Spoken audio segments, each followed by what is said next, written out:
Okay. And that being said, welcome. And first question to ask is, why are we here? Well, I hope that we are here to learn something about ham radio. Ham radio is a non-commercial voluntary radio service as defined by the FCC. It's actually part of a worldwide system. Every country in the world, in theory, has ham radio. And in every country, it's administered by its local communications office. It's Ofcom in Great Britain. It's the WIA, I believe, in Australia. Every country has a different organization that does it, but basically the function is exactly the same. Non-commercial communications. So we don't make any money for doing what we do. What we do with the licenses that we get is we're able to provide communications in times of emergencies. We're able to provide an area for people to keep developing radio and electronics technology. And believe it or not, we are not done developing radio and electronics technology. You might not think that that's true, considering all the tech that exists out there now. But if you think about a lot of the technology that we have now, for instance, there's this thing called the internet. The very first version of the internet was actually something developed for the radio. The basic protocol for packet switching that the internet is based on was developed for radio use.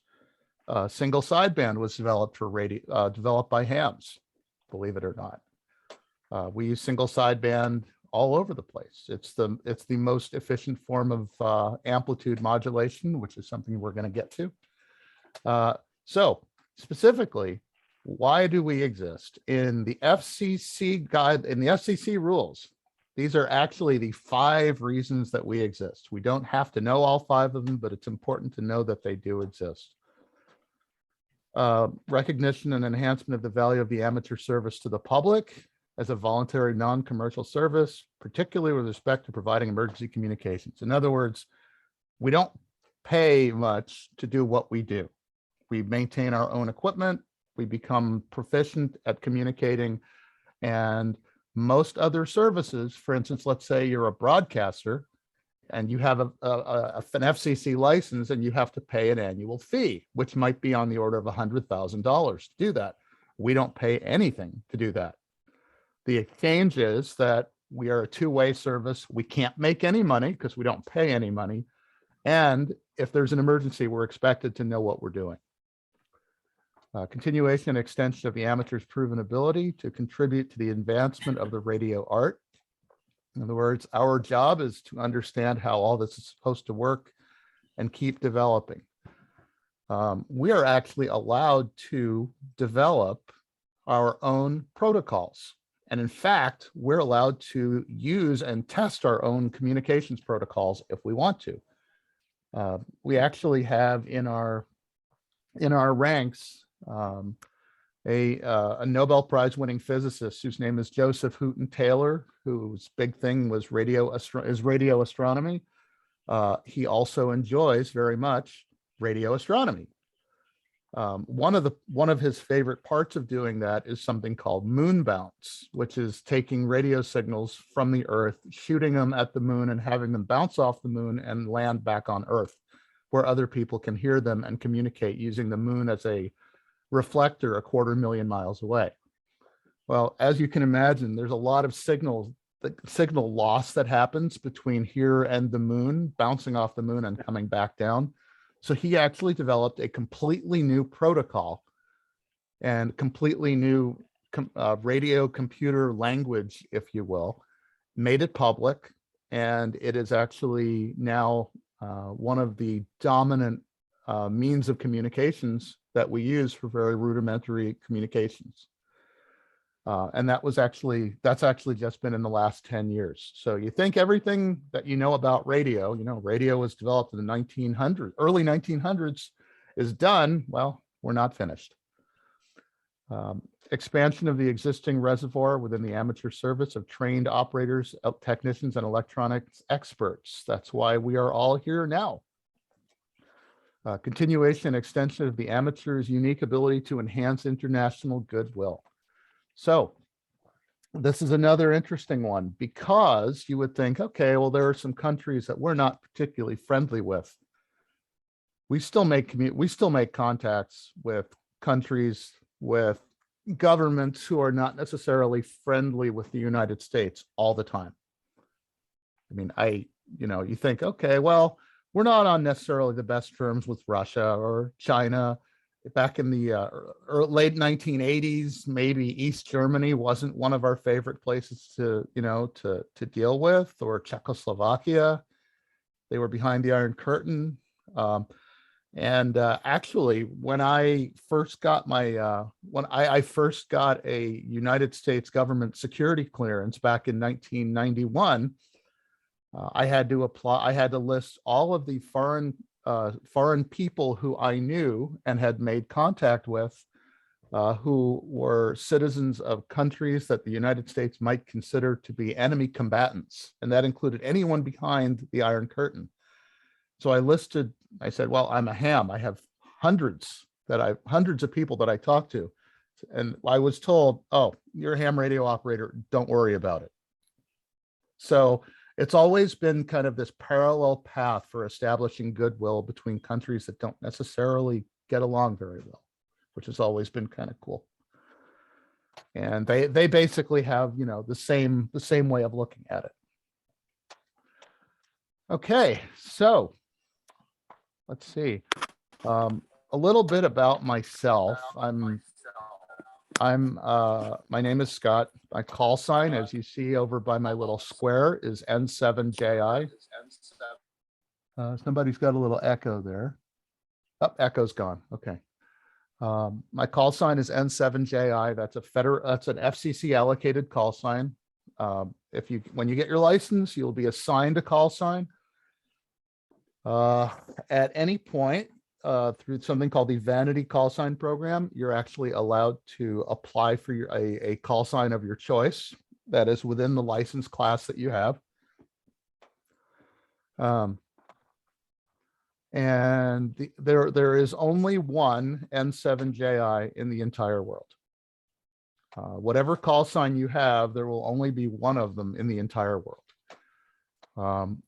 All of the call signs that begin, for instance, with W, N, or K are United States call signs, which means that they identify you as an American licensee, or at least a license or a license holder of an American license. You can actually be from a foreign country, and if you have an American address, you can actually have a U.S. call sign.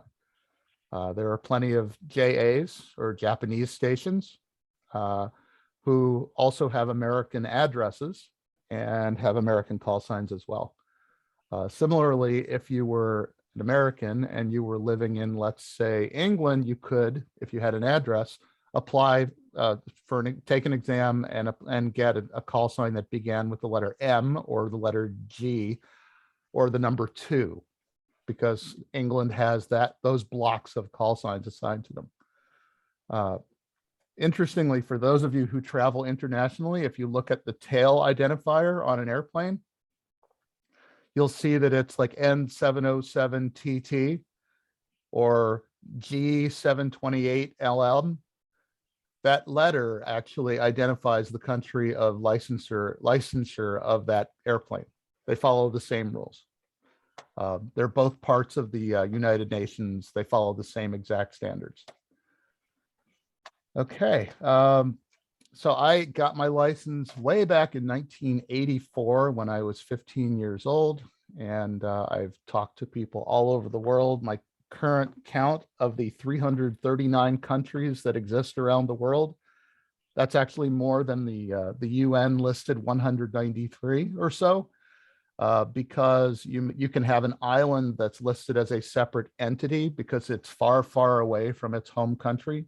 That's actually considered a different place as far as radio goes. So, for instance, Denmark is a country in Europe, and Peter the First Island, I believe, is run by Denmark, but it's way, way, way, way, way south near Antarctica. So that's considered a separate place. Now, what makes it interesting is that that's also uninhabited, which means that when somebody goes there, if they bring a radio with them, they become the most wanted place to talk to on the entire planet. So, and so that keeps it interesting and very, very active. I've had my license again since 1984. I was 15 years old. It got me friends throughout college. I was in engineering school. It gave me an opportunity to have like a real world electronics laboratory where I could build my own equipment, build my own antennas, actually try things out, experience things that people in school, even in labs, were not able to do because the labs did not provide for those real world experiences. It's gotten me jobs. It's gotten me friends at jobs. It's gotten me a lot of understanding of things that I find in jobs that I wouldn't have actually understood otherwise. There are a lot of things that RF is used for, RF being radio frequency, like cell phones or Wi-Fi, that, you know, when you start looking at it, a lot of the world is tied together by radio, whether we like to admit it or not. So anyway, it's gotten me to teach lots of classes. It's gotten me to go back and relearn a few things that I'd forgotten since high school, which is always good. And so one other thing that I'm going to bring up is that if we look at a map of the world, right? So David, what time is it there? 12:20. 12:20. Okay. So here in Oregon, it's 9:20. Anyone else live in a different time zone? 11:18. Dan, what is it? You're really muted there. Here in Texas, it's 11:18. Okay, 11:18. Anybody else anywhere else? I'm in the same time zone as Dan because we're literally in the same room. Okay. All right, but notice now, let's say that I were to say, okay, we'll all meet at 12:20. Right? That's confusing, isn't it? Because the world is a big place. If we were all in the same room, it wouldn't make a big difference. There would be no big deal whatsoever. But we're not all in the same room. Well, if you look at the Earth is a big place. The Earth has 24 different time zones. And in fact, it has more than that because some of them are on half hours, some of them are on quarter hours, and it's just kind of a big time mess. So what we do to square this up is we create something called universal time. Universal time is defined as the time at the zero meridian, which is basically Greenwich, England. That is, and it's not based on daylight savings time. It's basically when it's 0 hours at the prime meridian, which is in Greenwich, England. That's defined as the change between today and tomorrow, all over the world. So right now, even though it's 9:20 in the morning, I know for a fact that during daylight savings time, it's actually 16:20 universal time here. It's 7 hours time difference. The nice thing about that is that, David, since you are on the East Coast, it's 12:20. If you were to look up what time it is in Connecticut, it's GMT +4. Or GMT -4. So it's, in other words, you take your time and add 4 hours to it, and you would find that it's 16:20. And the same with Izzy, the same with Dan. You take 4 hours, or in your case now it's 5 hours, and it's 11:20. You add 5 hours to it, and it's 16:20.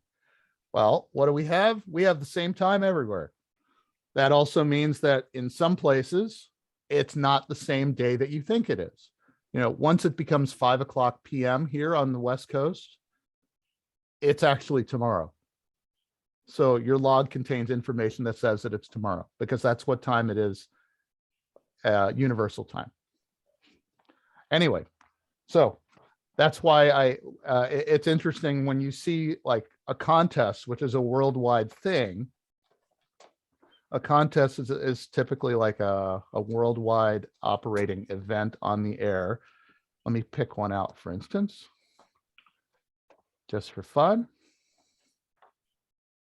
We'll go with All Asian DX contest. Notice that the time is given. Oh, there we go, rules.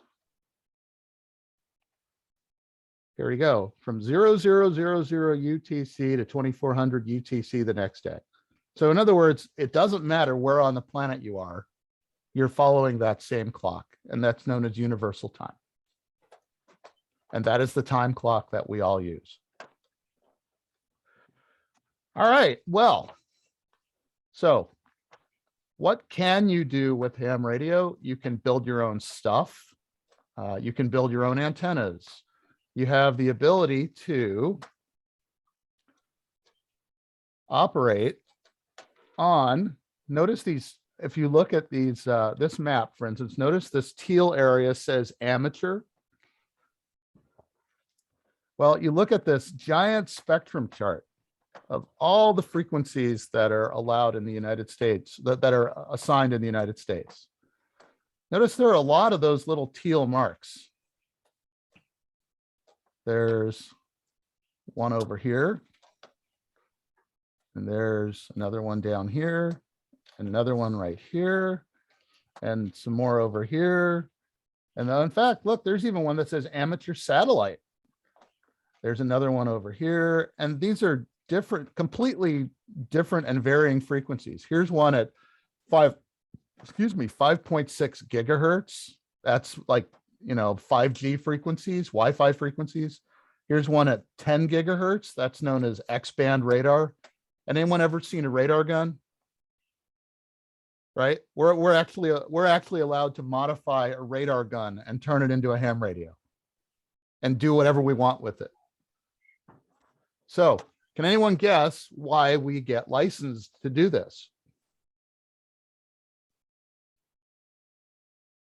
Now let's hear some guesses out there. I like these classes to be very interactive. So just feel free to blurt it out. To prove you're not a goof. To prove you're not a goof. That's right. And now here's another one that's a very interesting and important thing.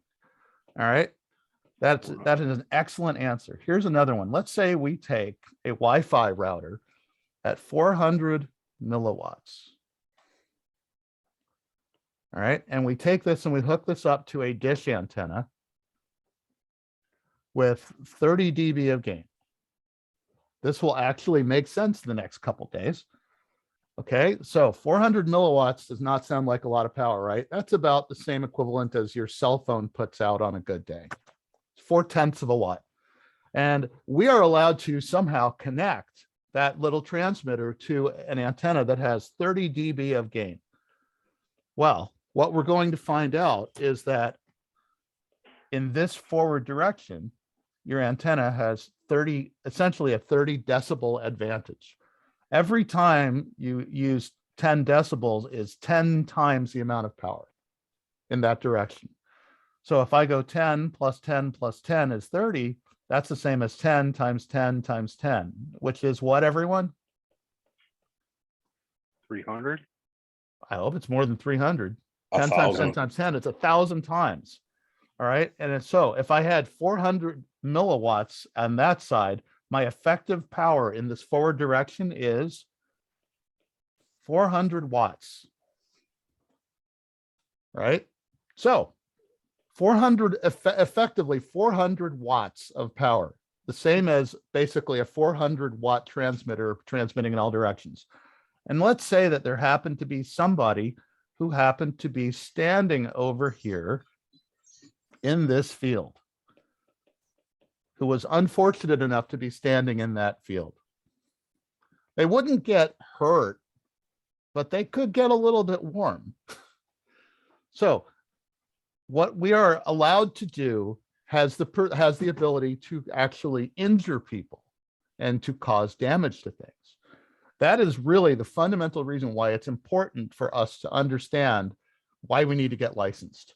In addition to that, we are not limited to, let's say, 400 milliwatts. Let us say that we are actually going to go and we're going to go up to our maximum limit. That is our maximum transmitted power limit. Everybody see that number of 1500 watts? That is not 1500 watts after the antenna. That's 1500 watts of transmitter power. We are allowed an immense amount of leeway in understanding what our equipment is capable of and understanding how much power we are allowed to run. So now let's say we take our same antenna and we multiply that by 1,000 times. What's 1500 times 1,000, everyone?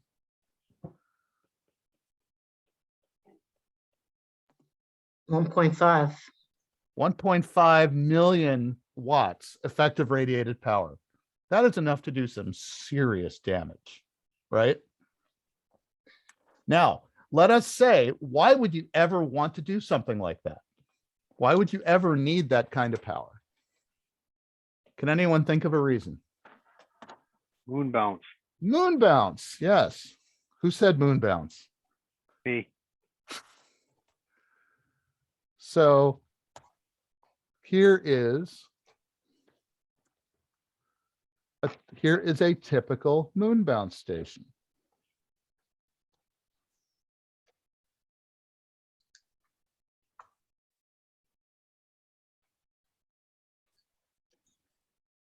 Can everyone see that?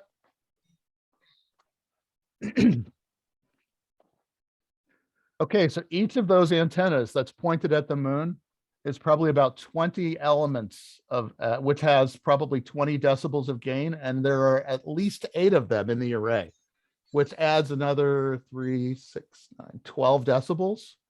So there's your 30 decibel gain, and he's probably running, the user is probably running a full kilowatt. So in order to get enough power going to get a signal back to Earth, you really do need that much power.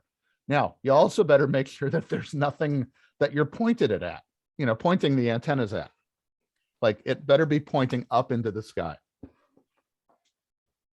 So Scott, question? Yep. What is the wattage that would actually hurt someone? Well, okay, when you say hurt. Okay, you gave an example Yeah. of Okay. a guy standing in a field Yep. who would Okay. be, warmed up a bit. Yep. So Okay, we don't operate at frequencies we don't operate at frequencies that have high enough photon energy to cause any genetic damage to anything. Now, I'm going to draw a little box. All right. And into this box, I'm going to have a little opening. Believe it or not, I'm actually going somewhere with this. So here's an opening in the side of this box, into which and right behind this box, I have an antenna right here. The antenna radiates energy into the box. And inside this box, there's a number of waves that exist in this direction and this direction. We're going to get to waves very shortly, and this direction. So there's radio frequency energy floating around inside this closed box.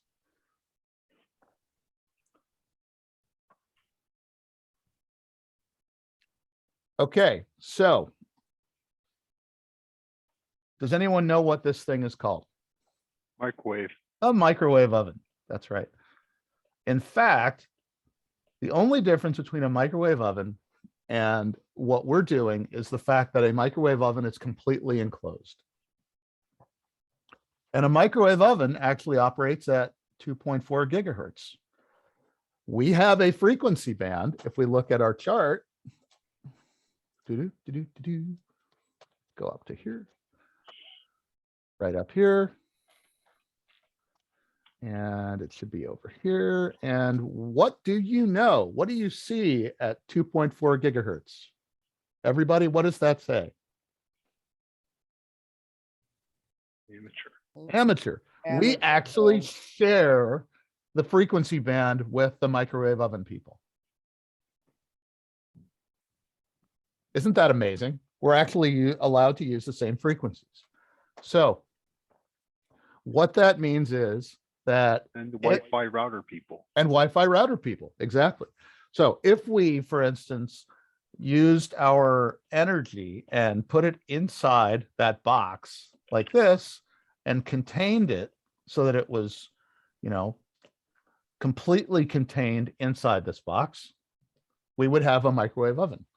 And in fact, what do we know about microwave ovens? What do?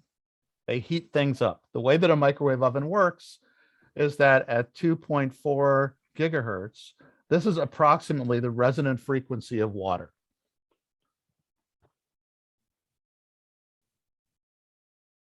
So essentially by putting energy into this box, if there's any water in there, it will transfer the energy and cause the H2O to vibrate.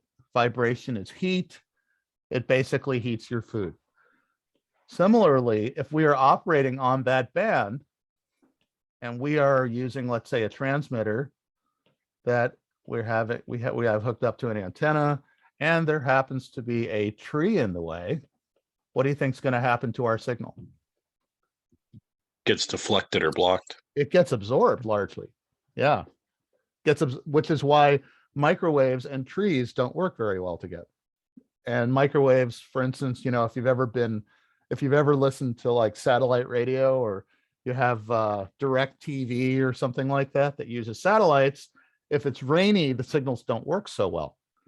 If there are a lot of trees in the way, the signals don't work very well. And that's why, because the signals get absorbed by the foliage and by clouds. So anyway, a big part of what we do is understanding how radio in the world works. And so to answer your question, you know, how do you know what's enough energy to cause to actually hurt somebody? There are certain things that if you go through this process, one of them is to do this. I'm going to bring up one more page, and it's a hint link. One of the things that we're required to do whenever we put together a station, whenever we go to operate somewhere. So let's say that I were operating on field day, and I'm going to be setting up in a field, and we're going to be running 100 watts at the antenna. We're going to pick absolute worst case. We're going to pick a dipole antenna, but you know, actually, let's pick a beam antenna. Let's give ourselves 7 decibels of gain. Let's say that we're going to be 10 meters from the feed point, and we're going to be operating at 14 megahertz and go. Okay, so this says basically, given all the parameters we just put in, this is our estimated power density, which is basically for each square centimeter of area at a certain distance from the antenna. This is the amount of RF energy in milliwatts that are passing through that, or if it's a person, passing through the person. But at that frequency, this is the controlled limit. In other words, the person is aware that it's happening. And this is the uncontrolled limit, which is basically if somebody is just walking by and is unaware that there's an operation going on. This is actually required of us in doing pretty much anything that we do. If we put in it, if we're going to be transmitting, we need to do this and make sure that we're safe.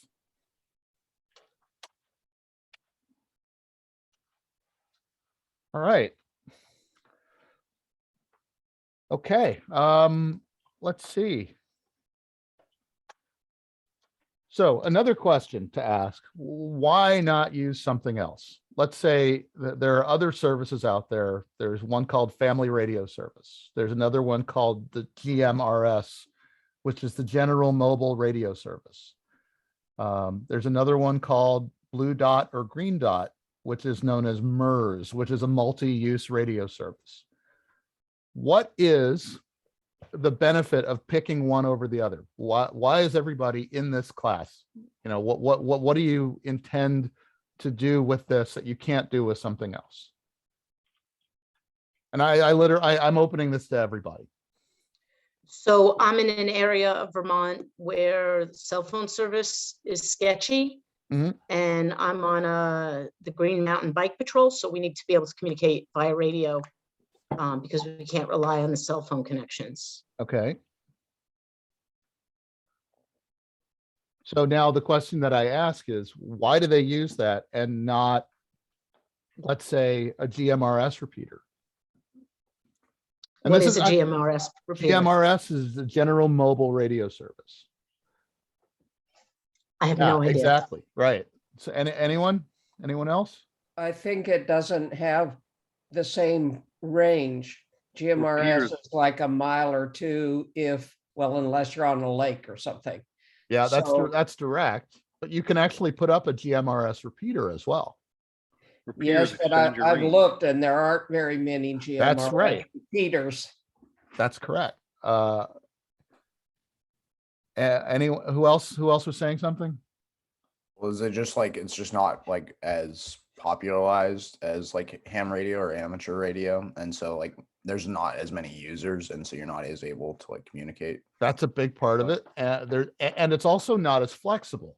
For instance, if you look at GMRS, for instance, GMRS has 38 channels total. That's it. Your license gives you 38 channels. And depending on what somebody decides to put up somewhere, that's the repeater you get to use. Just with a handheld radio, I can operate on multiple different bands, and I can tune my frequency pretty much anywhere I want within that band. I'm not channelized. I'm actually able to take my radio and put it on any frequency so long as it's completely inside the band. So I don't have to go to like channel 1 or channel 2 or channel 3. So it's very, very, very, very flexible. Besides the fact that, you know, you go into another area and there's a lot of standardization that occurs. There are also a lot of people who, because they do this for, you know, they do this for fun. Whereas GMRS, you know, it's typically for business purposes. A GMRS repeater owner is not necessarily going to want their repeater tied up all the time. Whereas on ham radio, you know what, I'm the trustee of a club repeater. I'm perfectly fine with that repeater being active all the time, because if somebody needs help, there's somebody there. You know, there's somebody who's going to be listening. And of course, you know, there's the experimentation aspect of it. There's the fact that you can tune a radio anywhere you want. And so long as it's within frequency limits, we've basically gone to through the process of essentially getting vetted. That's what examination is. It's like, you know, you go through a driver's test, and it doesn't prove you can drive a car on the street, right? Especially in Oregon. I don't know if they actually take you on the street or not, but it doesn't really prove you can drive a car in all instances. But it does show that that you're at least, you know the difference between the gas pedal and the brake pedal, and you know how to start and stop a car, and hopefully you'll figure out the rest of it. So essentially, that's what your first ham radio license is doing. It's saying you're probably not going to kill yourself, and you're not going to hurt and you're not going to kill anyone else. And to answer the question, how do you not hurt birds and not mess with flight paths? We typically don't have a tight enough beam width that we're going to cause any injury to anybody. As far as airplanes, if we somehow mess with the air traffic control system, we're going to know about it really fast. If you have a malfunctioning transmitter, they will find you and they will say, turn that thing off. Now, part of the responsibility of being able to transmit with our own equipment that we build ourselves, which we're allowed to do, is knowing how to build equipment that doesn't interfere with things like air traffic control, which is, even though you may not personally build your own stuff, your license gives you the permission to build and test and put your own stuff on the air, which basically says that you understand that all out of band emissions have to be at least 60 decibels down. You have to understand what that means. Even with a technician class license, you have to understand what that means, because you can build your own stuff. And so to know that if you're going to have the ability to do that, you have to understand what it means. All right. So let's see. We're going to start getting into the material here. And we have this book that I hope everybody's gotten. And the first thing I'm going to do with the book is diverge from the path that the book follows a little bit. I find it important to understand this thing called frequency and electromagnetics before we do anything else, because this is kind of the fundamental of understanding what radio is.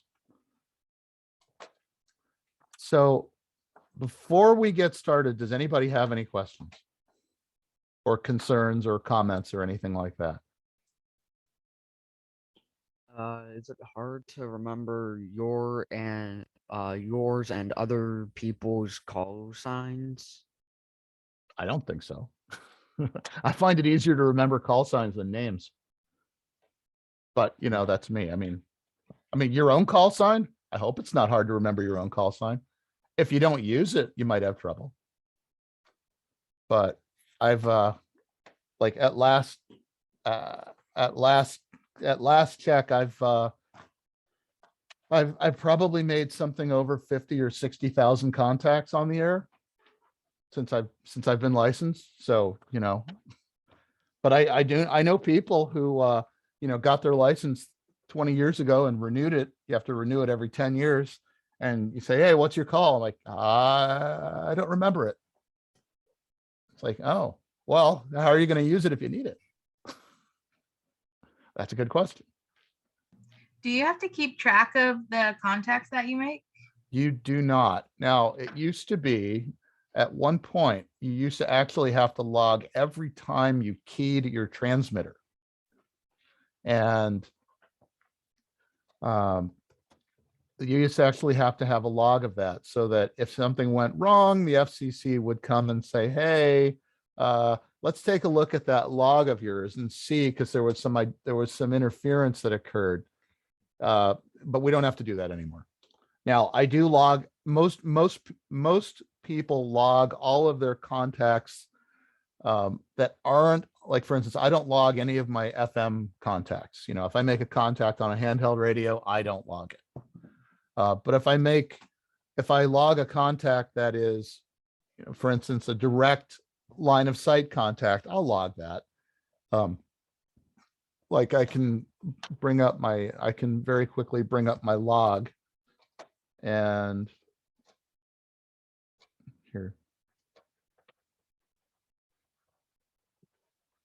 assuming it loads, here we go. And it's at 30,000 contacts plus. And so, like, here are the last contacts that I logged, or the last contacts that were confirmed. So, oh, look, I got Falkland Islands. Didn't even know that. So here's Slovenia. I did not realize that I'd confirmed the Falkland Islands. So yeah, so basically this is this is actually a call sign logbook server that allows you to actually, instead of mailing cards back and forth, which people still do, it allows you to establish and confirm contact with other stations and other places, so long as you independently log the exact same contact at the exact same time. And then it allows you to do cool stuff like keep track of, how many different countries you've contacted and in what modes. So like, here's my 252 confirmed, 222 on Morse code, et cetera, et cetera. And I could look them up if I really wanted to. And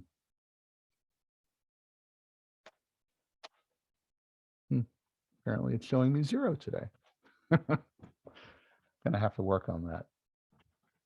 Anyway, but yeah, that's, I typically use a computer to log all my contacts.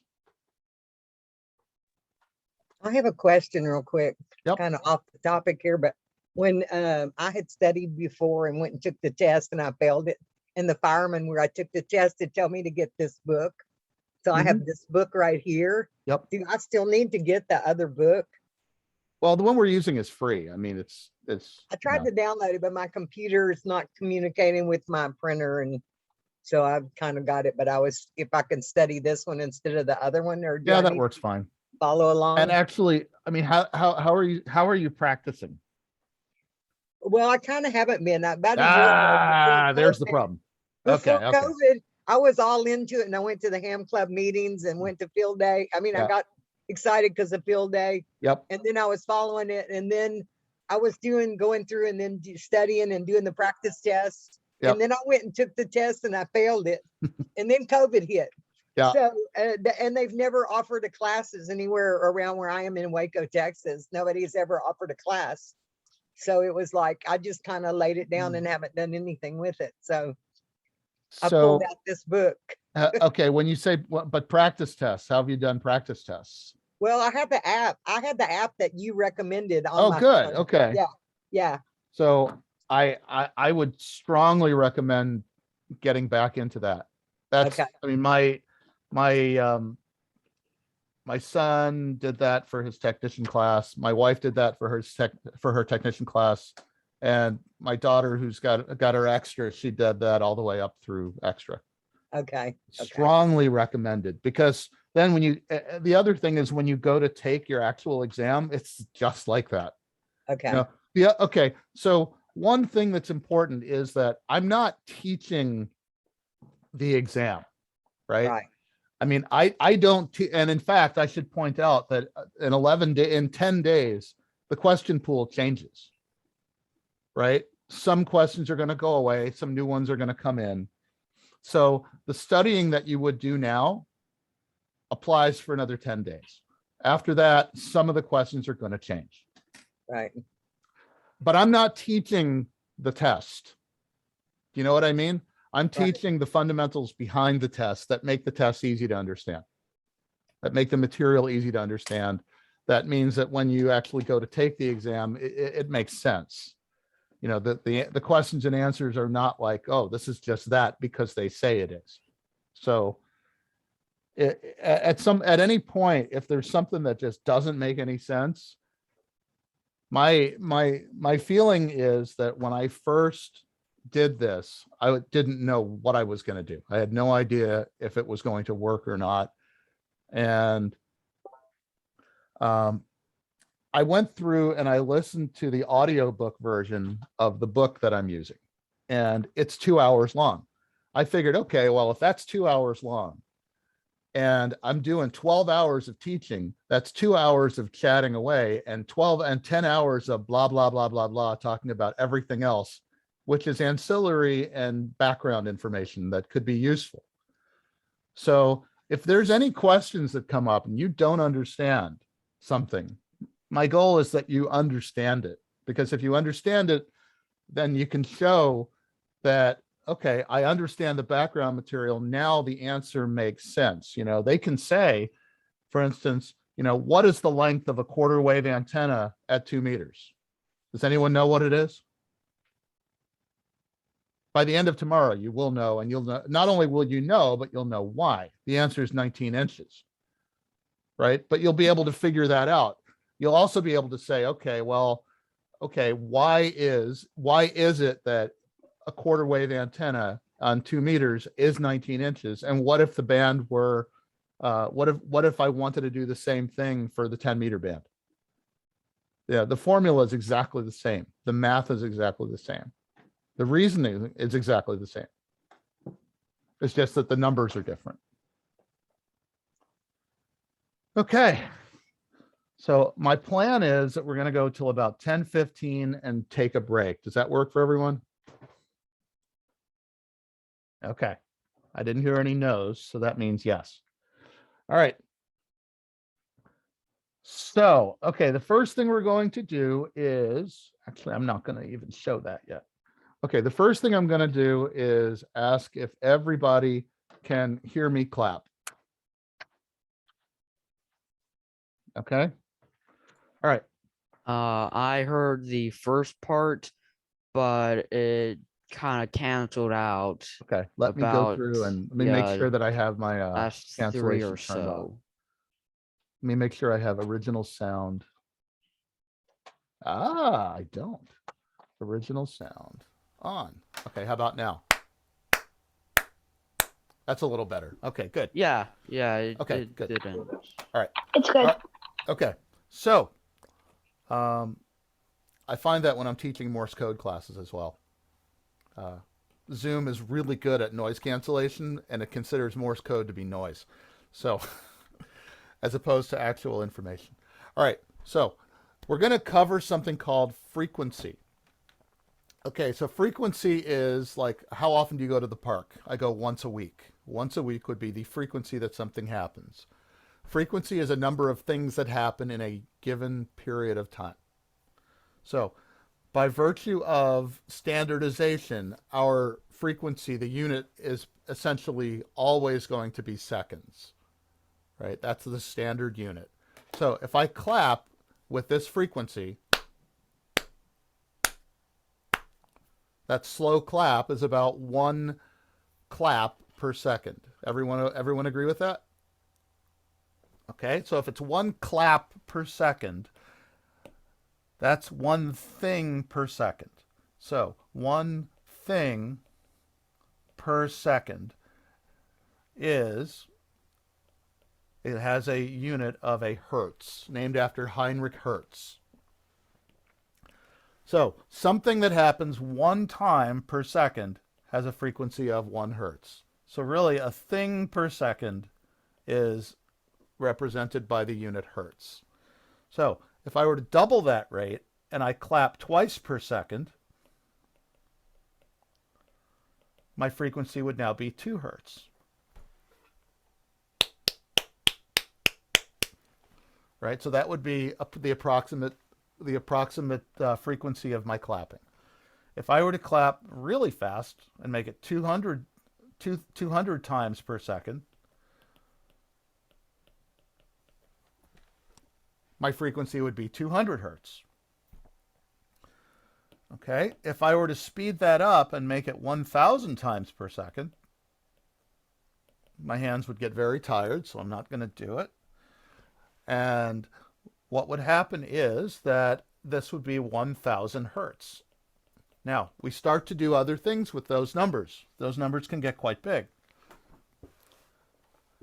One of the cheat sheets that I sent you guys, you don't have to go there, but one of the cheat sheets that I sent indicates that there are things called prefixes. So, one of the prefixes that we know is that 1,000 is equal to a kilo. So 1,000 grams is equal to a kilogram. Well, in this case, we have 1,000 hertz.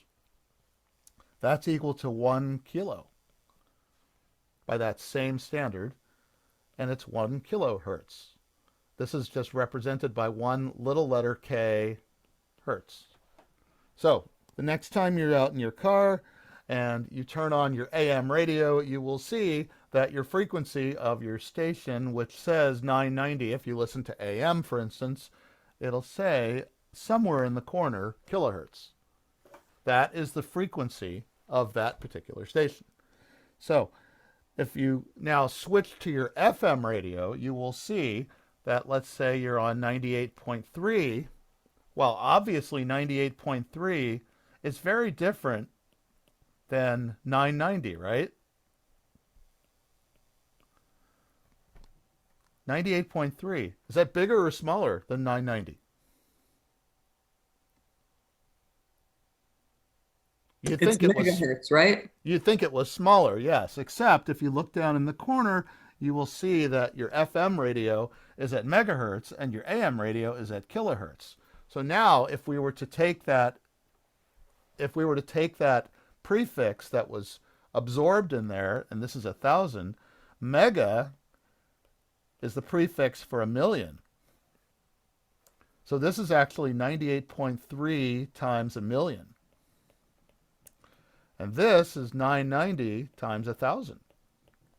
So prefixes are very important because this is 9830000, and this is 990,000. So clearly the FM radio frequency is considerably higher than the AM radio frequency.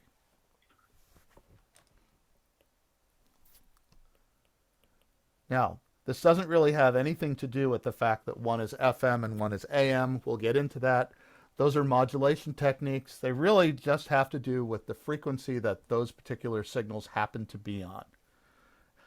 Now, it's also true that the higher the frequency you go, the more bandwidth is available and the greater the fidelity you can actually transmit, which is why people do FM radio over those FM radio frequencies at higher frequencies.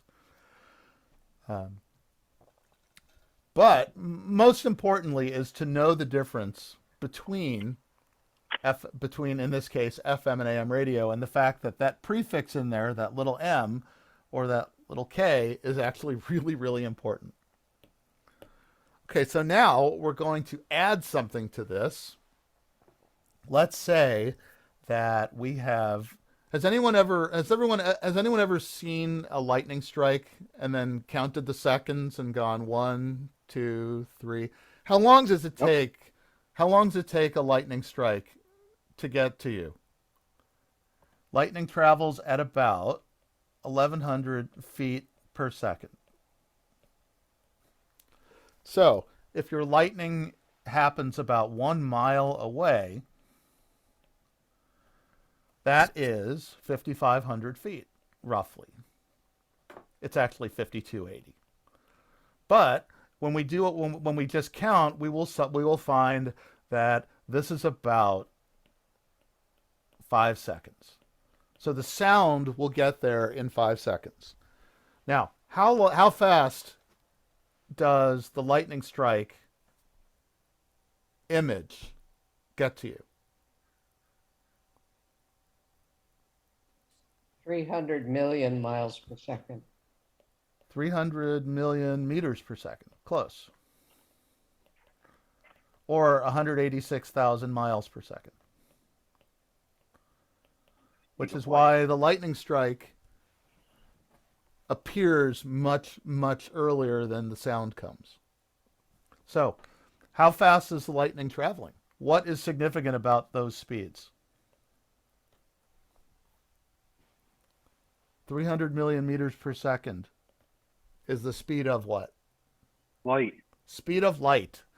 Now, we can also write 186,000 miles per second. They're about the same thing. So, the difference between sound at 1,100 feet per second and light at 300 million meters per second, well, we can actually translate that to about 1 billion feet per second. You can see that this is about 1,000 and this is about 1 billion. So light travels something like 1 million times faster than sound does. Now, the other interesting thing is that sound, what does sound travel through? What do they say? There's no sound in sci-fi? There's no sound in where? Space. There's no sound in space. That's right. Why Because is there no sound in space? Because No there's no atmosphere. Because there's no medium for it to pass through. Because sound is a pressure wave, it requires a medium to pass through, either water or air or something, right? If there's nothing for it to pass through, there's no sound. How about light? How about light? No medium is needed. No medium needed. And in fact, that's really, really good because here's the sun over here and here's the nice green earth over here. What happens if you have sunlight and it can't travel through empty space? We're gonna be cold. We're going to be really cold really fast. Yeah, so that energy travels through empty space very well. Okay, so now we're getting somewhere. So we know that light travels at 300 million meters per second and does not require anything to go through. So we also know that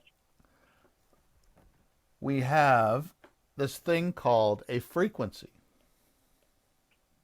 okay, which is something or things per second that are happening. Well, notice we have a per second and a per second. Those are exactly the same. Well, if we can divide one by the other, we get a meter per thing, or a thing per meter, which now translates for each thing that's happening at a given speed, we have covered a certain distance. So now what we're going to do is we're going to move to a slightly different way of looking at things. So we're going to make a spinning wheel. And on the surface of this wheel, we're going to put a little dot right here. And we're going to make the wheel, it could be a tire, it could be a bike tire, it could be any number of different things.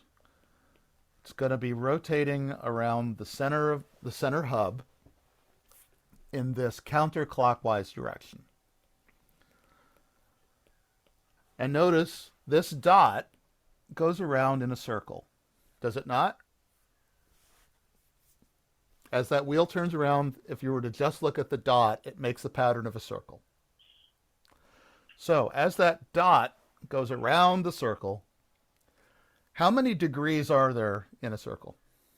360. 360 degrees. Okay. How many degrees are there in a quarter of a circle? 90. Okay. How about in the next quarter? 90, 90. And in the next quarter, 90, 90, 90, 90. Okay. And what happens when we get all the way around to where we started? It is indistinguishable from where we started. It's the exact same spot. So what we're able to do is characterize this movement by saying, okay, well, we can look at this a couple of different ways. Compared to the center point, which is right in the middle, we can say, how far out this direction, we'll call this the x direction, are we at any given point? We could also say, okay, how far up and down are we with respect to that middle point? And let us say that this distance from the center of the circle to the dot on the wheel is a unit of 1 distance. All right, so now I'm going to mark a couple of interesting points. This is 0 degrees. This would be 90 degrees. This would be 180 degrees. And this is 270 degrees. This back here at the starting point could also be called 360 degrees.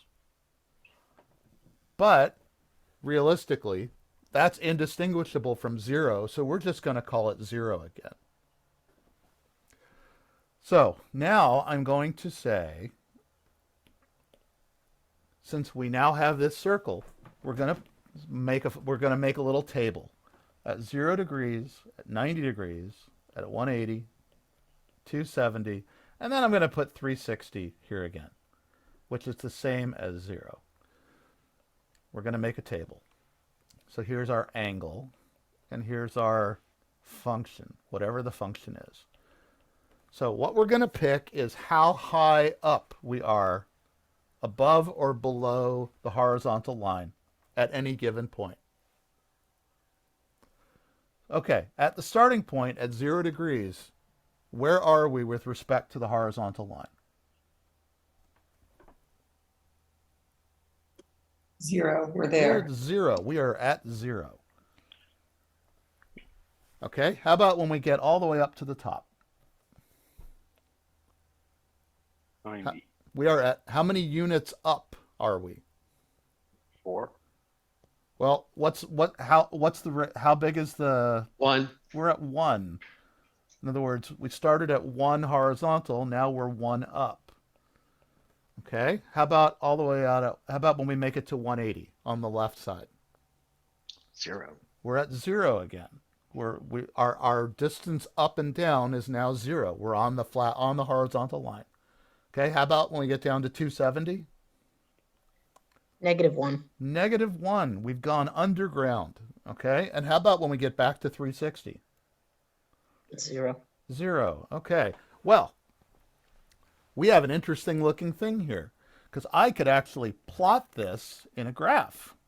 Okay, so as my angle goes this way, I can call this my function, and I can say this is my 0 and my 90 and my 180 and my 270 and my 360.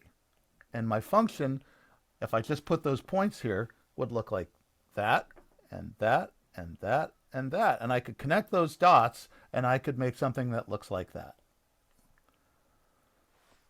But in reality, that's just connecting those dots. If I were to take more points, what I would find is that the graph that I have would look like this.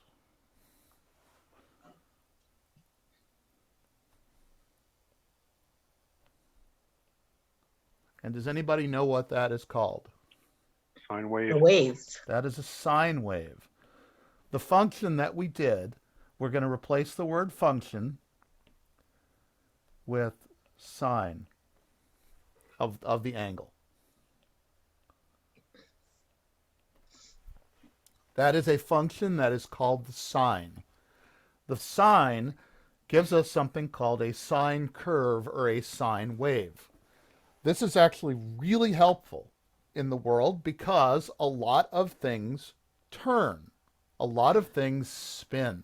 Anything that spins or oscillates back and forth, most things that we find follow circular paths or something close to circular paths and can be either solved by or at least approximated by something called a sine wave. So now we can take this sine wave that we have, and what do we notice about it? We start at this point and we end where?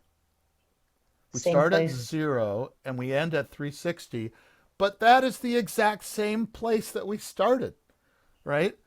They're the exact same spot, which basically means that this sine wave goes on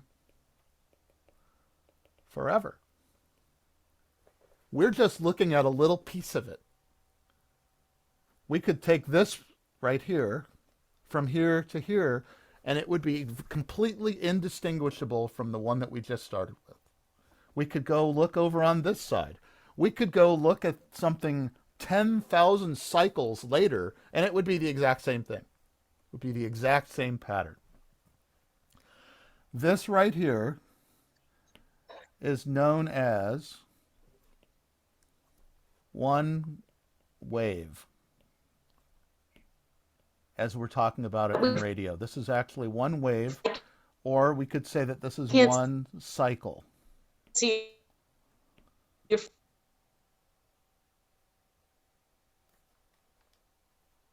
Uh-oh, can everybody hear me? Yes. Okay, somebody was just breaking up. yes, we can't see your screen. You're drawing at the bottom of the screen and it's hard to say. Oh, okay. All right, can everybody still hear okay? Yes. Okay, good. All right. So where this says this basically is one cycle. All right. This is known as one full cycle. Okay, so now that we've established that this is a cycle, we're going to erase this. I'm sorry, but we're going to start with a new one. We're going to make one full cycle. Okay. Okay, so that is from 0 to 360 degrees. That is one full cycle. But now let's say that in addition to this thing spinning around, what's happening is that this thing that's spinning around, going around and around and around and making that pattern, is also moving in a certain direction with a certain velocity. Well, if I were to take this and make this thing making a cycle that looked like that, if I were to make it go twice as fast, it would look like this.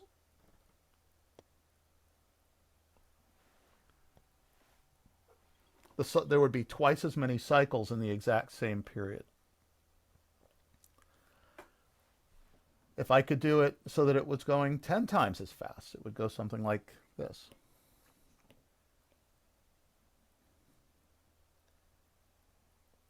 The frequency would be higher, which means that one cycle would be shorter.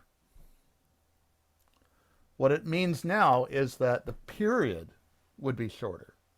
Something that has a high frequency high frequency is a very short period.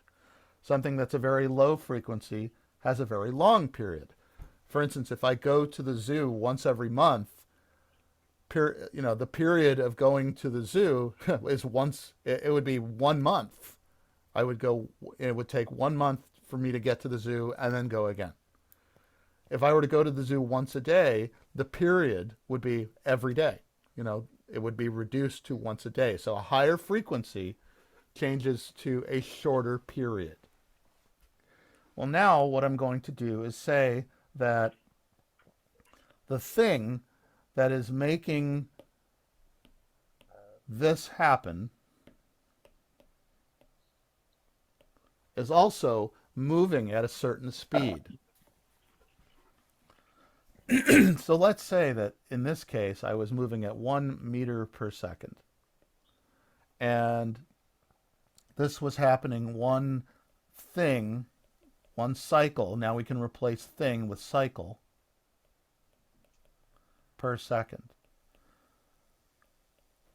Okay, now what we're doing is we're actually able to combine a frequency with a velocity or a speed.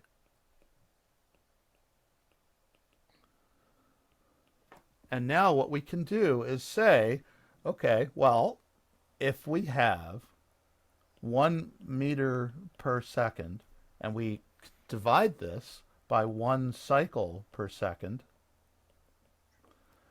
those cancel out, we get 1 meter per cycle. So now we have this thing that says, okay, this is a distance of 1 meter.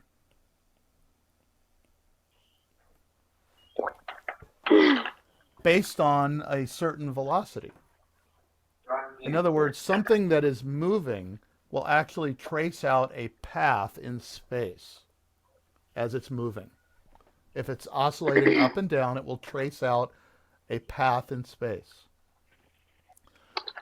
An easy way to look at this is, like, let's say that we have something that's bouncing up and down. Essentially what this is what our circle was doing. It's bouncing up to 1, going back to 0, going back to -1, and going back up to 0. If it's not moving this way at all, it just makes a path that goes up and down and up and down and up and down. If we start stretching it out this way, it will go like this. If we start moving it horizontally at the same time. Now, you can prove this to yourself. Yeah. Can you check the time really quick? Yep. We're going to stop in a minute. Okay. Okay, so what we're going to do is, everybody see this light? Okay, so I'm just going to move it up and down and tell me what pattern it makes.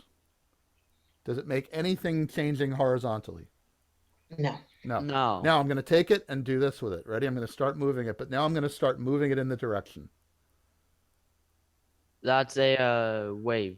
That was a sine wave, wasn't it? Yep. All I did was move it up and down, but at the same time I moved it this way. I just created a sine wave in the air. I just basically made a picture of a sine wave using my phone. If I were to do that faster, I would have shorter waves. If I were to move it faster in one direction, the waves would then be stretched out. So what we're doing is now taking this thing, which is moving up and down. This is our sine. It goes between 0 and 1 and -1, and we're moving it this way because things move through space. The speed of light is 300 million meters per second. That is the speed of light. And as it turns out, if I could take that thing that was moving and make it move at 300 million meters per second, and I can make it go up and down 1 time per second, I could actually divide this and figure out that the wavelength was 300 million meters. That would be my wavelength of something that had a frequency of 1 hertz. And it turns out that radio and light are the same thing. They are exactly the same thing. They are something that are known as electromagnetic waves. The only thing that makes radio and light different from each other is the frequency. That's it. Radio and light travel at exactly the same speeds. They travel through exactly the same materials. They go at exactly the same rate. The only thing that's different is that the frequencies are different. So that when I, for instance, bring up this chart right here, can everybody see that? Yeah. Okay, notice we have our frequency and our wavelength. They go in factors of 10 because otherwise this thing would be ridiculously large. What's interesting to note is that we have radio at the very low frequencies, like 30 kilohertz, 300, all the way up to about 300 gigahertz. Giga means a billion. But notice at that point, we start to switch over to this thing called IR. IR is infrared. And then we go through this thing that looks like Roy G. Biv. Anyone know what Roy G. Biv is? Spectrum of light. Visible light, red, orange, yellow, green, blue, indigo, violet. Once you get past violet, your wavelengths get shorter and shorter and your frequencies get higher and higher. We have ultraviolet and X-rays and gamma rays and things like that. So what's important to note is that radio waves are no different than light. So what makes them different? Why can we see light and why can't we see radio? And Is it the frequency? what about it? Well, it's different. Too slow. Not as dense. It's Nope. low frequency. Nope. Well, what about it though? It's our eyes. Our eyes. are Our eyes are close. not designed to see radio. That is the only thing. Our eyes are designed with frequency receptors that are designed to see colors, frequencies as colors. Our eyes are capable of seeing red as red and green as green and blue as blue and yellow as yellow. Now, if we were bumblebees, we might be able to see ultraviolet. If we were certain other animals, we might be able to actually see infrared. We have not formed in this way. So we can't see radio. If we were, if we were some other creature somewhere else, and we were, we had receptors that were designed to receive radio, we could receive radio. So in order to receive radio, we can't do it ourselves. We have to build a device, an electronic device that's designed to operate at those frequencies and allow us to hear it or see it. And that is something like this. And then we're going to take a break. And here we go. Oh, wait, let me share that. Let me share the sound. Make sure that's up. Okay. Okay, so what this is something called a web SDR. This is a visualization device for radio that is operating between 0 kilohertz and 30 kilohertz, or 0 hertz,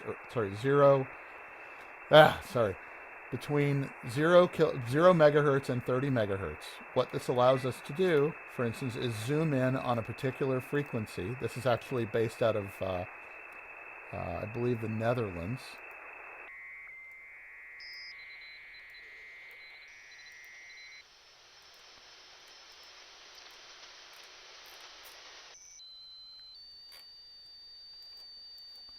And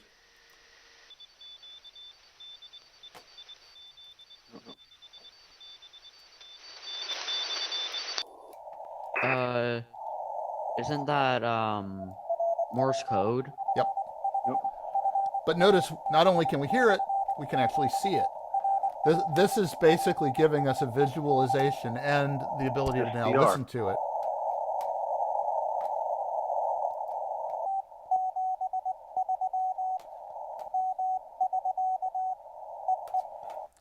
Okay. So the reason that we've built stuff like that is because we don't have any way to pick up those frequencies by ourselves without some devices. All right. Everybody ready for a break? 5 minutes? All right. Yes, Think of lots of questions. Okay.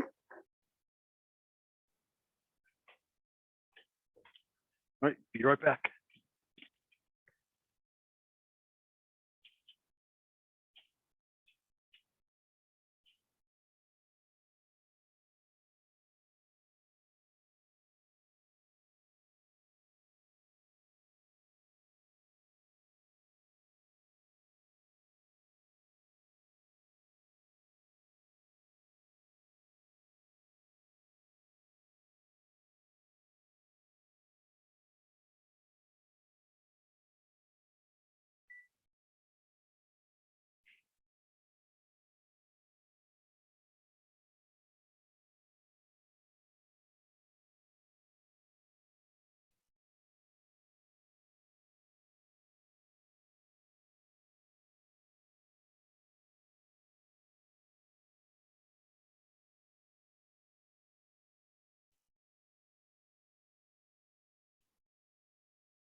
Anybody have any questions for me? And remember, there's no such thing as a dumb question. If you're thinking it, someone else is too.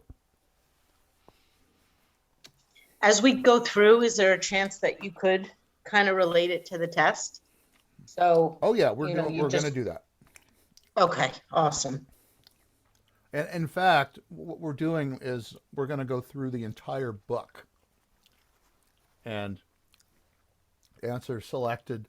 Okay, so the way the book that I sent out is laid out, every question that is in the question pool is in the book as part of the text. So there's nothing that won't get covered somehow.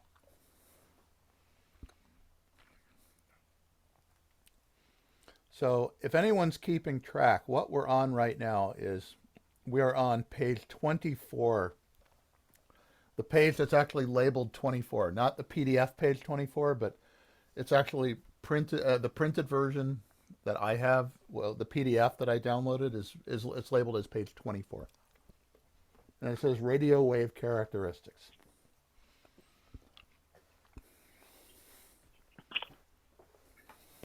I had a quick question for you. Yep.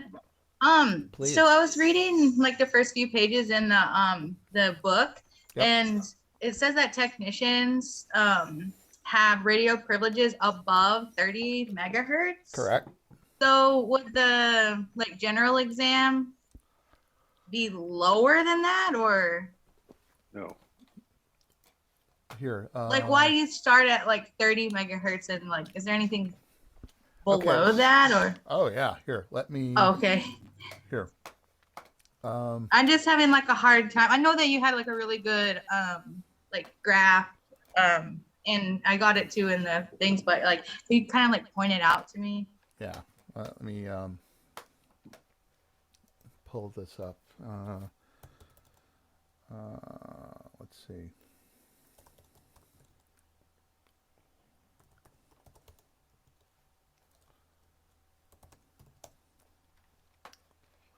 Something like this.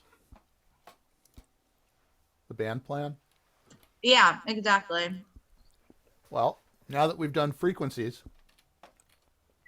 notice that the frequencies 225, 54, the frequencies are going lower and lower and lower. The wavelengths are getting bigger and bigger. So okay, so back in the 1950s, there was actually in the early 1950s there was no differentiation between bands that were allowed to be used by one license class or another. There became something called the incentive licensing plan, which basically said, okay, we want to keep people learning. There's no incentive to continue upgrading. So what we're going to do is, as they continue to upgrade and learn more, we're going to give them more privileges.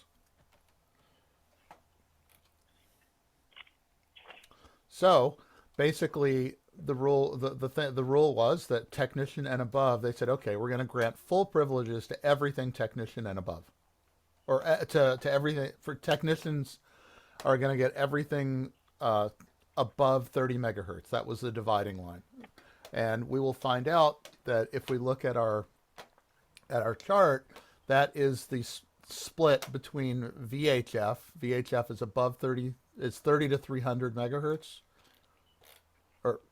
Yeah, 30 to 300 megahertz, and HF is 3 to 30 megahertz. So that is the dividing line. So you'll notice that even as a novice or technician, it says CW. You notice you have this little green hatched area, and this one down here, and there's a blue hatched area up on 10 meters, and another green hatched area down on 80 meters.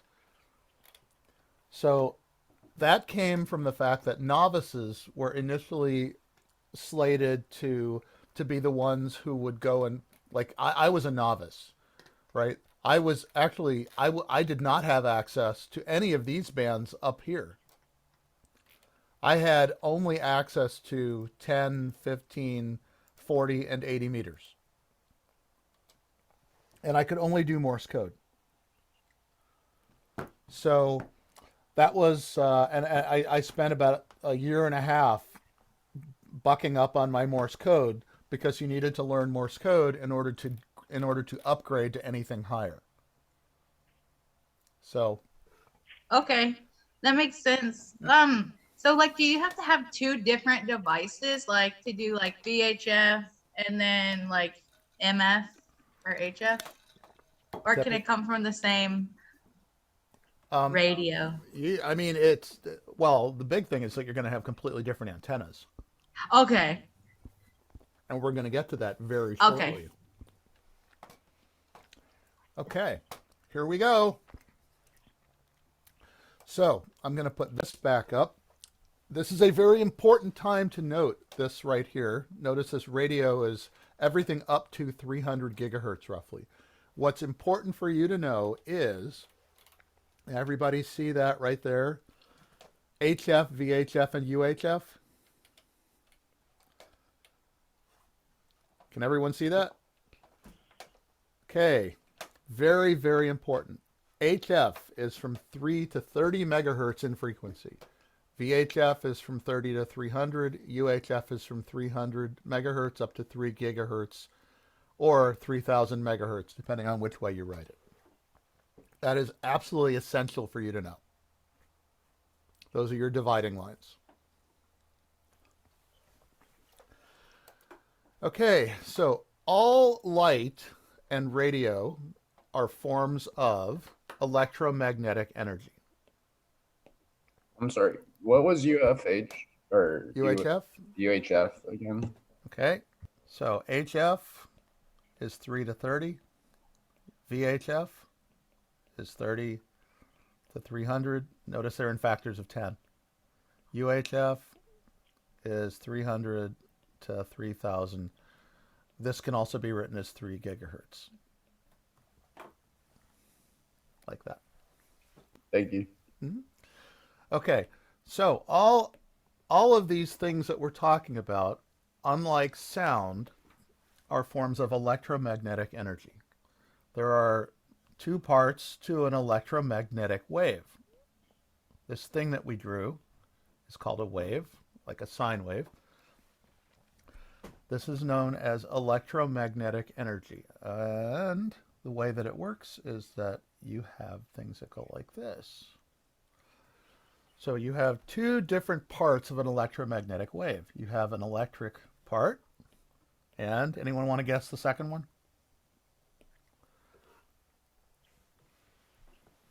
That'd be a magnetic part.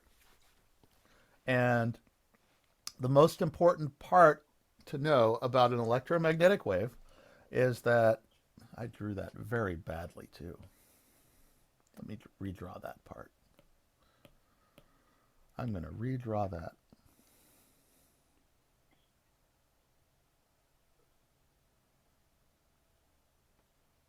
There we go. Okay. Is that the motion of a wave is in this direction. The electric field and magnetic field will always be perpendicular to each other, and both of them will be perpendicular to the direction of movement of the wave. So if anybody has any trouble understanding this, like I did, and like a lot of people probably do, what you need to do is hold up your right hand. Can't be your left hand. Has to be the right hand. Stick out your thumb, stick out your index finger, and stick out your middle finger so that they're all perpendicular to each other. This is the basis of something known as the right hand rule. So if you have your thumb is the direction of electric energy, electric field, your index finger is the direction of magnetic field. If you line them up like that, the direction of movement of the energy will be in the direction of your middle finger. And again, this is known as the right hand rule. And this is actually a very special thing known as a pointing vector. Toxins.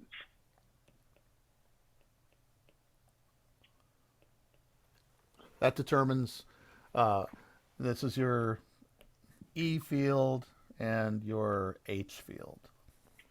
And this is known as your S vector. S is equal to E cross H. But you don't need to know that until you're in, in junior level electromagnetics in college. So if you don't plan on doing that, you don't have to remember it. That S equals E cross H. But it is good to know that they're all perpendicular to each other. Okay, so now we're on page 24. What type of wave carries radio signals between transmitting and receiving stations? That would be known as electromagnetic waves. A radio wave is made up of what kind of energy? That would be electromagnetic. And the two components of a radio wave are what kind of fields?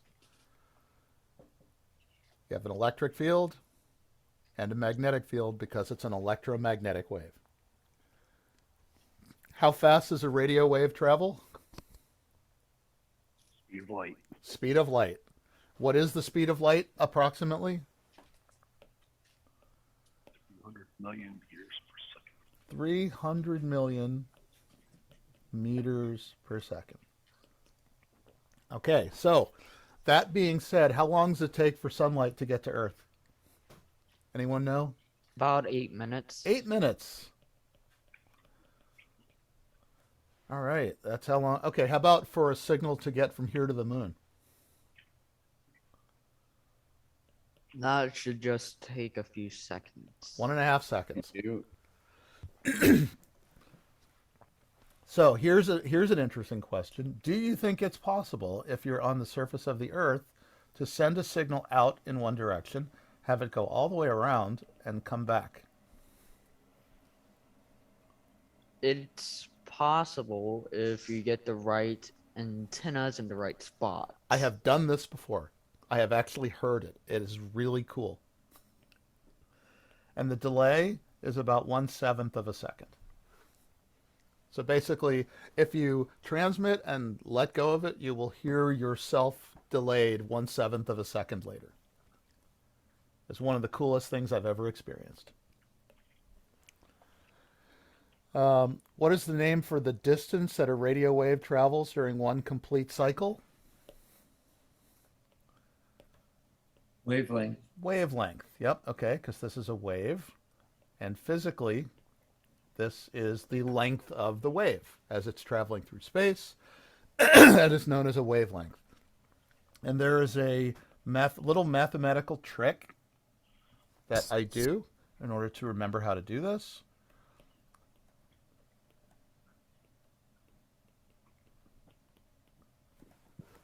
And if you ever run into a bind, this is very, very helpful. So this is our frequency, little letter F. Lambda is I'm going to be using this all the time. Lambda is the shorthand for wavelength.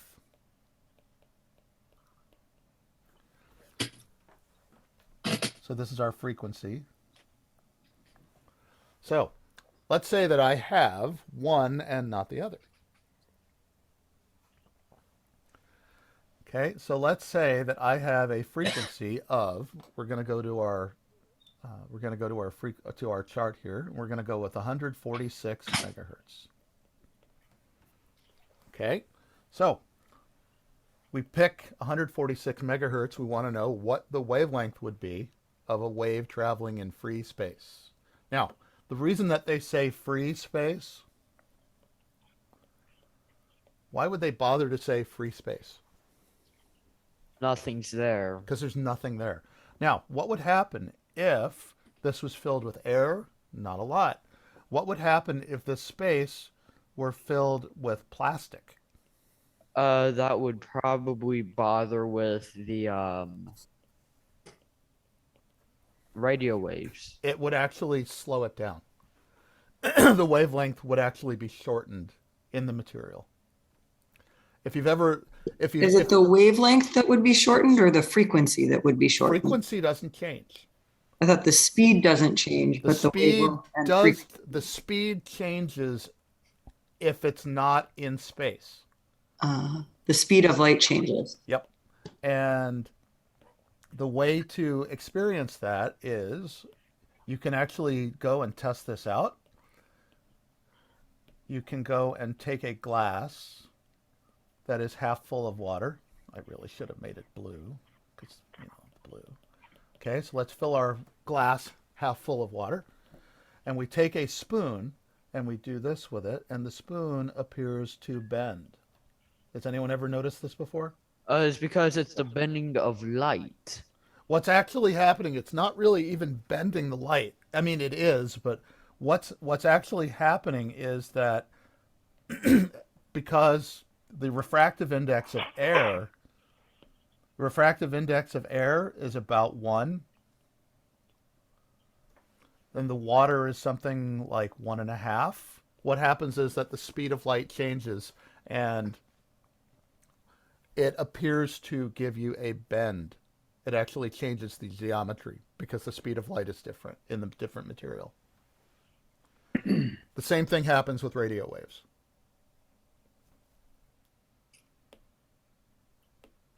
Because radio waves and light are really just the same thing.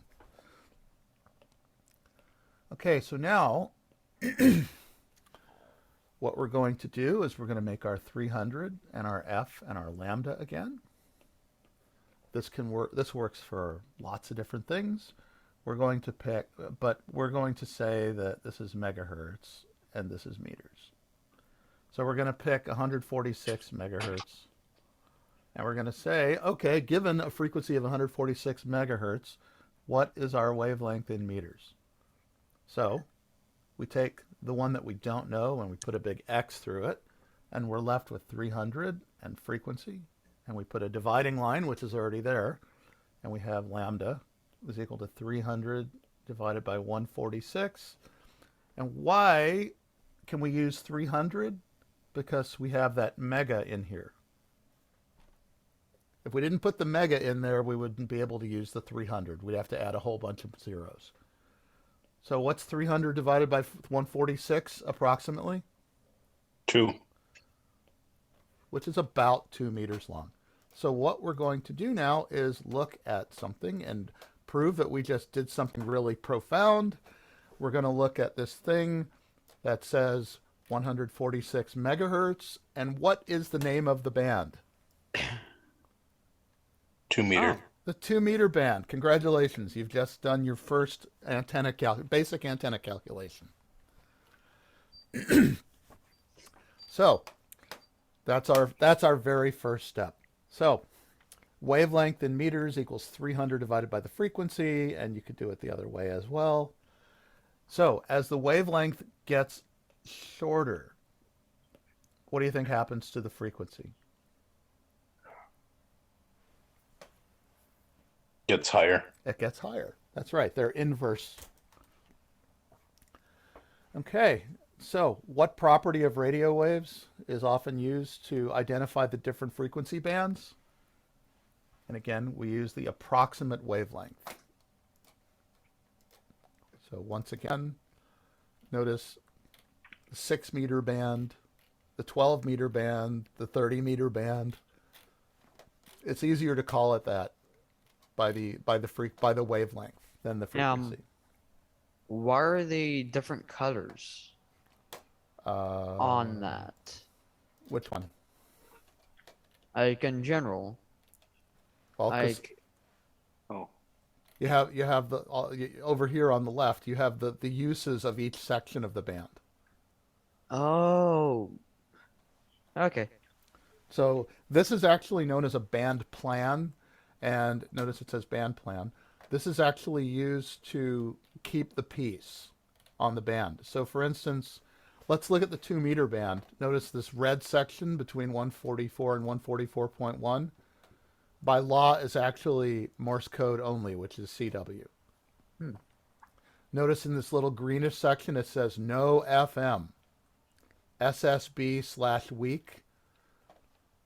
That's actually, it says no FM, so you're not allowed to use the FM mode there, or frequency modulation. It's specifically set aside for single sideband and weak signal work. So that's where people would be doing your moon bounce or your long distance terrestrial communications on a band that isn't normally good for that. So lots of experimental modes, lots of long distance modes. 144.3 to 0.5. Notice that says satellite. So for something like a drone using ham or a RC plane, you would be using that. Well, for which one? You'd basically have to pick. So more than likely it would be in this area called FM simplex. So notice actually on the or it would be called digital. Notice actually on the 6-meter band, you actually see this thing called radio control.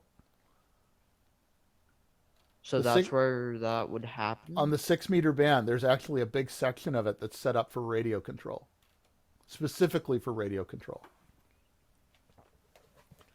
But you can do it on other bands as well. You just have to, basically follow the band plan, and it's really to eliminate interference between competing things. Oh, okay. Scott, when you say radio control, are you talking like flying drones or Yes. model aircraft or something? Okay. Mm-hmm. Yeah, like an RC car. Exactly that. And in fact, back in the night, this has been around like since the 1950s, when the controllers were much bigger then, but people would build their remote control aircraft and fly them on the ham bands, with the advantage being, if you got your ham license, everybody was basically, you're allowed a much greater amount of power than most other people, and it was a lot quieter. You could have pretty much unique access to a frequency, and there wouldn't be the chance that two different transmitters would be on the same frequency and your plane would lose contact and crash into the ground. So, kind of a big deal. Does everybody remember what frequencies are listed as the HF or high frequency bands? 3 to 30. 3 to 30 megahertz. Okay. How about VHF? 30 to 300. And UHF? Well, 300 to 3 gigahertz. Yep, 300 to 3,000 megahertz, or 300 to 3 gigs. And RF? RF stands for radio frequency of all frequencies. RF. Okay. So now that we've established what RF is, we're going to talk a little bit about what RF does. Okay, so now we're going a little further. We're on to page 27, properties of radio waves and propagation modes.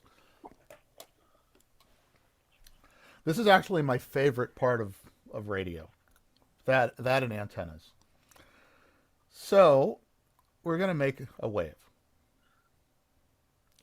So there's the electric part, and here's the magnetic part, which is always perpendicular to it, and it's traveling in this direction.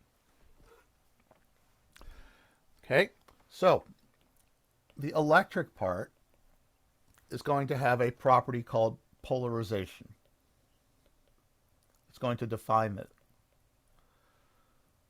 The polarization of the wave is the direction of the electric field.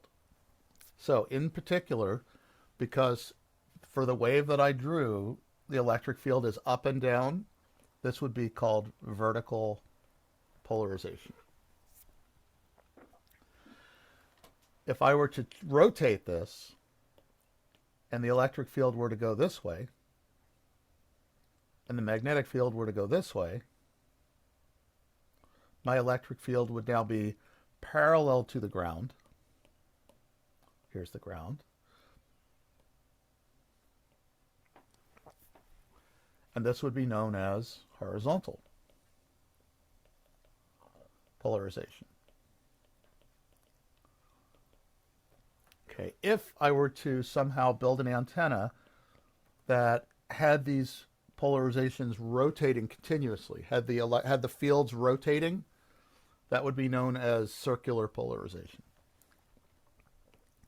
Now, this is really important to know because certain things in the world reflect things better than others.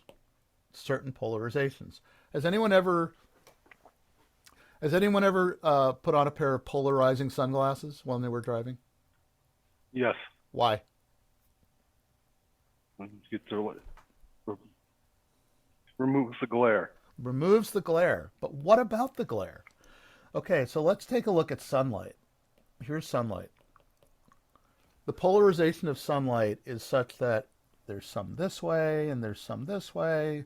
Sunlight is what we know as randomly polarized. So we're going to draw the ground here and the hood of your car or whatever it is. And the light that's going to strike it is going to have all kinds of polarizations in it. And one polarization in particular, when you get this bounce, is going to be emphasized more than others. Well, let's say that it's the horizontal polarization. So you put on your polarizing sunglasses. Your polarizing sunglasses permit any light that is vertically polarized to pass. What's going to happen to the horizontally polarized light? It's removed. It's removed, exactly. Polarization is actually really, really important. It also gives us something called LCDs. If you've ever seen an LCD display, that uses polarization of light to allow you to turn things black or not. Okay. So what we're going to do is we're going to draw a picture of the Earth again. And we're going to draw an antenna. And this is going to be a UHF antenna. So we're going to draw UHF coming out of this antenna. Some of it along the ground and some of it up towards space. And then some of it down into the ground like this, and some coming up here. Okay, so this is ultra high frequency, UHF. What do you think is going to happen to the stuff that's aimed toward the sky?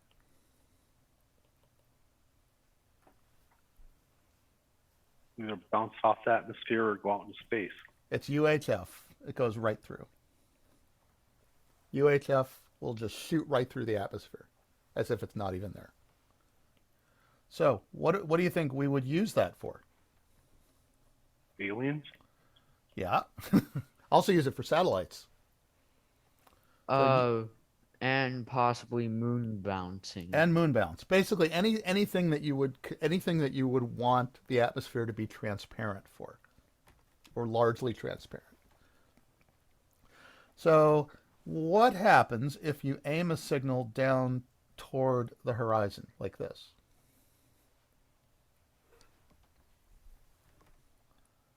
Well, good for direct communication. Yes, it's excellent for direct communication. If you had another station right there that was line of sight, in other words, following basically the same path that light would follow, this would be line of sight, or LOS. You would have a very, very good path between the two. UHF is great for that. Now, it also turns out that light, if I were actually shining a flashlight or something, would maybe get down to here. A radio signal might make it all the way to here. And that is because the radio wave has a lot longer wavelength than light does. And the curvature of the Earth looks less significant to a radio wave than it does to light. Isn't radio waves less pushed together than a visible light? Yeah, so radio wave has a much longer wavelength.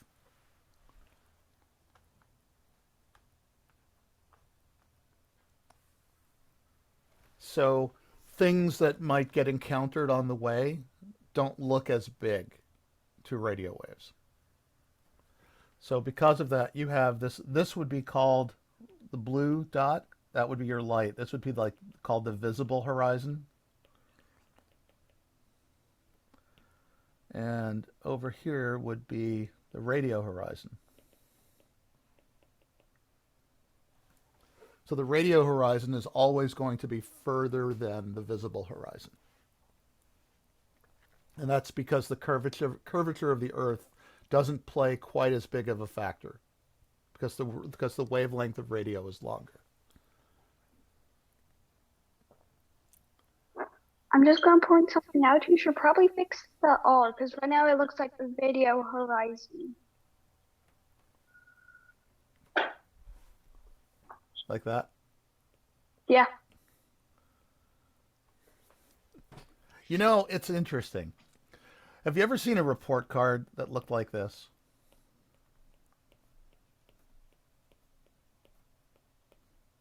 No.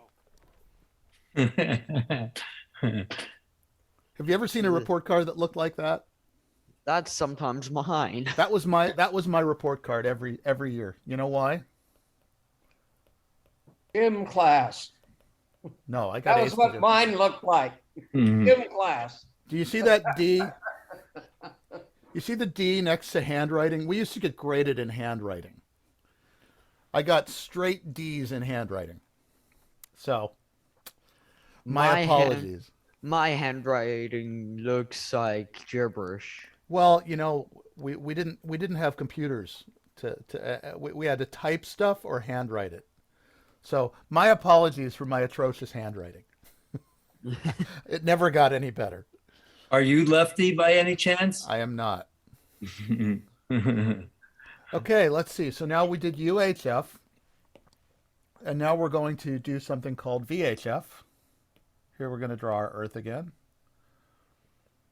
And here's our antenna.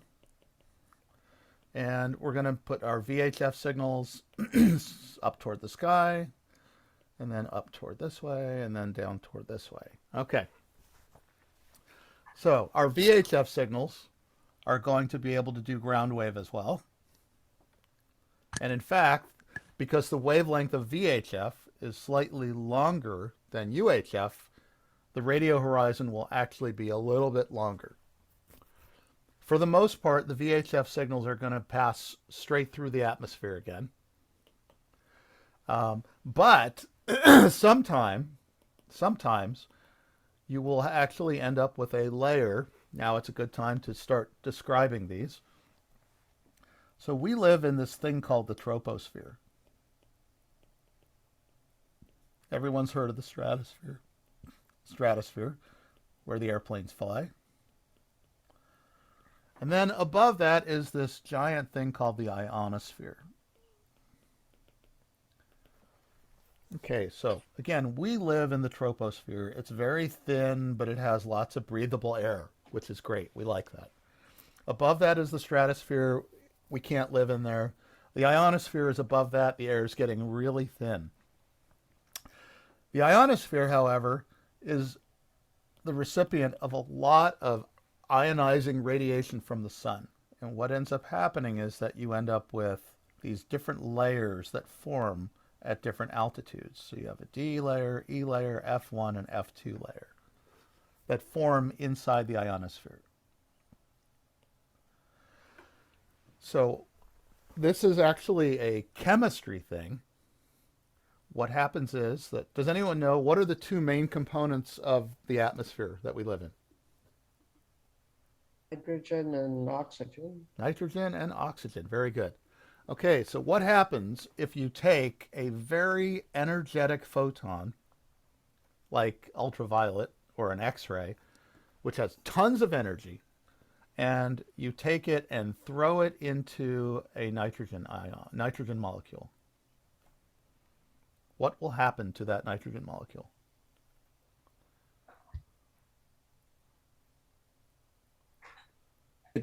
Well, It will take it and it will give it enough energy so that an electron will be torn apart out of the atom, and then your nitrogen will now be a positively charged ion. So basically now what you have is you have this electron floating free, which is a negative charge, and a diatomic nitrogen molecule, which is a positive charge, which is now an ion, which is also floating free. So let's say that you also have this oxygen atom, or oxygen molecule, and it gets hit by a photon, and you end up with an electron and an O2 plus, and that's floating around. And this happens constantly whenever it's sunny outside, directly overhead. So what happens as the sun continually bombards our planet with high energy photons? We get lots and lots and lots of Ionization. Floating around. Okay, but now we're going to make this nighttime. I'm going to take the sun away. What happens? We get all that stuff floating around up in the sky. Well, no more is getting made because there's no more sunlight. ionizing UV. That's right. Okay, and what else is happening? And they will gradually reform the regular because opposites attract. They will eventually find each other, and what will happen is you'll end up with things reforming into their neutral atoms, neutral molecules, like you said, and your ionization levels will go down. So essentially what we end up with is a day-night cycle. Now, this also is a seasonal cycle because in areas like the North Pole right now, where the sun is shining, well, almost 24 hours a day, actually it is shining 24 hours a day now, this never goes away during the summer. At the South Pole, there's no ionization occurring at all to speak of. So what ends up happening is you get this continual shift from day to night and season to season up in those upper areas of the ionosphere. So now I'm going to get rid of those ions, and what we're going to do is now look at the fact that those ions formed and got created and destroyed, and they're shifting all over the place. And so now what we have is, notice these layers that we call D, E, F1, and F2. Those are different altitudes.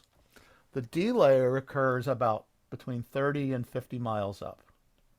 E layer is 50 to 100 miles or so. The F layer is 100 to about 200 miles up, F1, and then 200 plus is the F2. What ends up happening up there is that at different altitudes you get different densities of ions that are being generated by different kinds of solar radiation. Unfortunately, they also do different kinds of things. So let's make it daytime again. Here comes the sun. We end up with, in the D region, we end up with lots and lots and lots of ionization during the day. And because this is such a low level of the atmosphere, the air is actually relatively thick. What happens is that any energy that we send up into the sky below a certain frequency, that energy gets absorbed rapidly and then re-radiated and bounced around to all the neutral atoms, and basically the energy just disappears.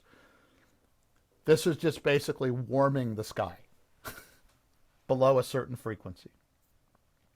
At VHF, it's still able to pass through. But at lower frequencies, at the lower HF frequencies, it just disappears and we never see it again. This is why when you listen to AM radio during the day, you can't hear any stations from outside of about 20 miles away.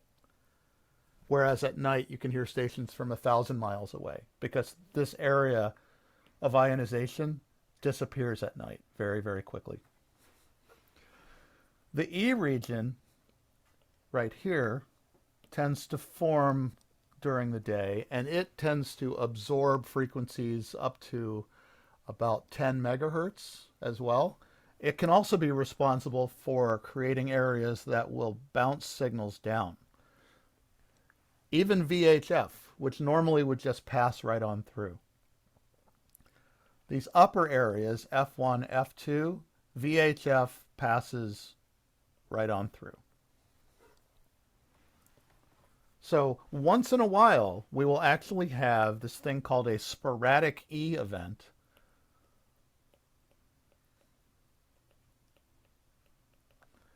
where you will have VHF signals bounce back down. Now, we can also have signals that are in the VHF region that get up to here and into the, well, really into the troposphere and hit atoms as they are flying through space. And we end up with some scattering of energy that allows you to hear signals in this region. We can also end up with this thing called ducting, where if you've ever seen what looks like a mirage on the road in front of you, that's actually a reflection of sunlight. It's caused by a temperature inversion. We can actually get those up here in the sky, and because radio and light are really just the same thing, we can end up with this temperature inversion just like happens right over the road surface, and it tends to catch radio waves in this boundary layer and bounce them back down up to a distance of about 300 miles instead of, you know, just the distance in front of your car.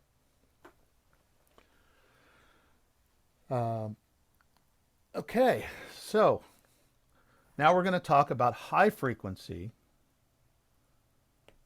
I'm going to erase all this stuff, just making a lot of noise. Okay, so high frequency is where things really get interesting, because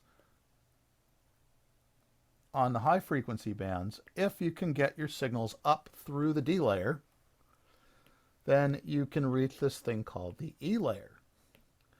And the E layer does a little bit of refracting of signals. It bends them back toward the Earth. That sometimes happens. But the F layer is where you really get the signals getting refracted back to Earth. So what you end up with is large densities of ions forming kind of like a cloud shape up here. And what happens is that this kind of makes like a reflective surface. It's actually more of a refractive surface, but basically it tends to catch the radio waves and re-radiate them and bend them so that they can come down. Instead of a distance of 300 miles away, you could cover a distance of up to about 2,500 miles away.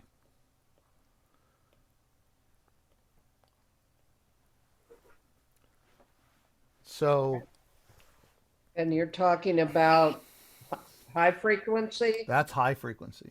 Okay. So interestingly, high frequency is the lowest frequency we're talking about, right? Quick question. Yeah. So with this bouncing, wouldn't it skip a certain area of service? Or This is known as a skip zone. okay. And the skip zone is basically a dead zone. And it's entirely possible to not be able to talk to anybody except the East Coast, for instance. Now, it's also possible that your signals will get up into these areas of the atmosphere up here. Oops. And what will happen is that you'll get a little bit of scatter, and the scatter will radiate small amounts of energy into the skip zone. You can actually hear scatter that way, but usually the strongest signal is at the distance of the skip.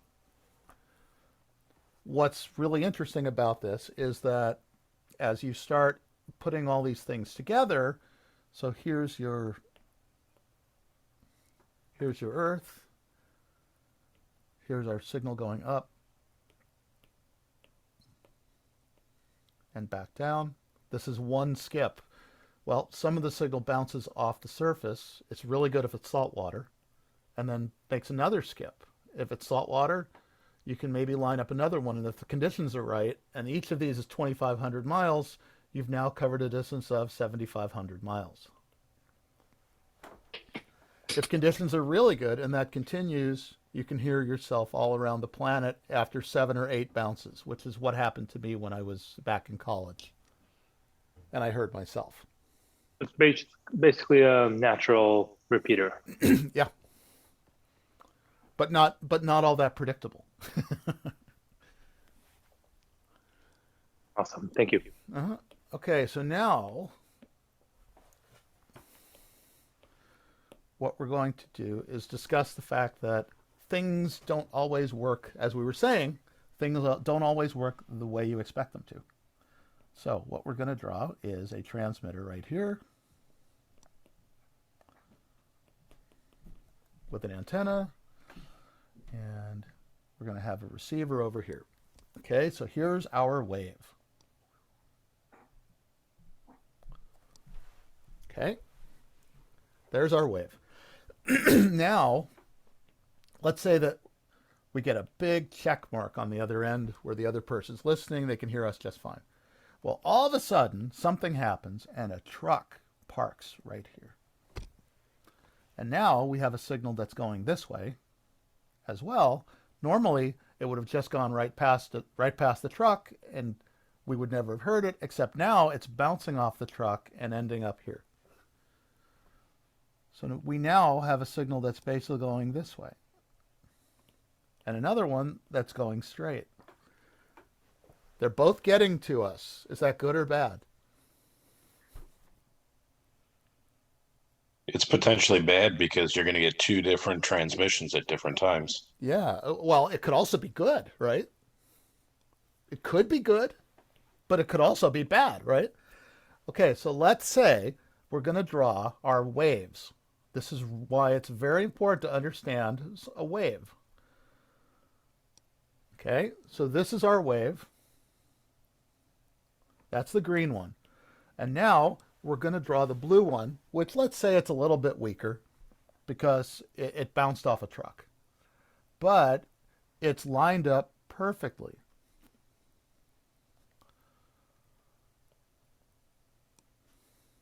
Okay, so do these, when it gets to the receiver, do these add or subtract?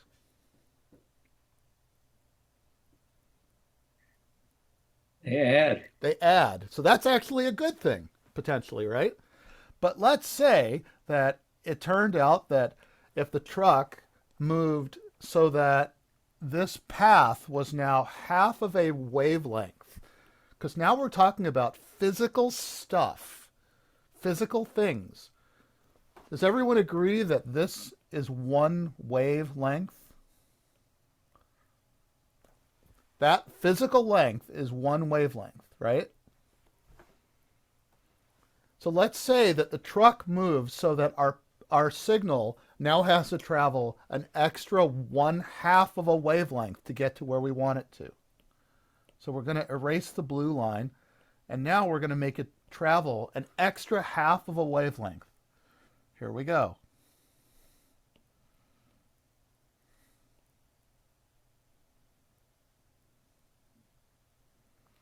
All right, now, what is our yellow line doing to us? It cancels itself out. It's going to be subtracting because they're opposite, just because it's shifted by 1/2 a wavelength.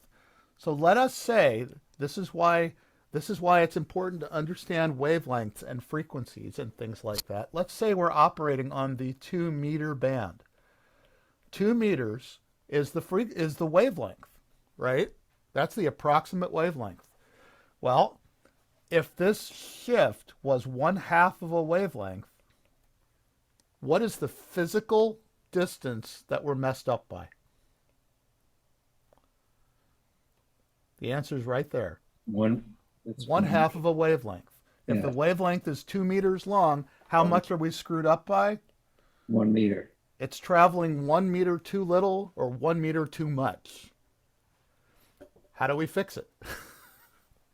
Well, we can go tell the truck to move, but let's say we can't do that. We can take our receiver and move the antenna a little bit in one direction or the other until we get to a spot where we're hearing interference, and then it sounds strong. And it might be a distance of 1 meter. And this is actually very true. If I'm holding a radio, I know that there are spots within this room that I'm sitting where the signal is very good or very poor. And if I just move the antenna around, if I just move my radio around, I can go from areas that are very weak to areas that are very strong in a distance of this much. The shorter the wavelength, the more, the faster you'll get to that point. So let me ask this question. If you have these two signals that are going this way, and bouncing off some unknown object, but you do know that the unknown object is some area in the ionosphere that seems to be shifting, and your antenna is cut for 20 meters.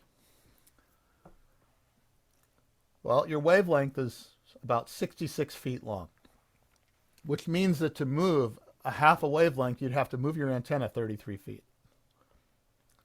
which is not going to happen because it's probably, in my case, hanging from a tree. Well, what's happening most likely is that you now have this path. This is known as multipath, by the way.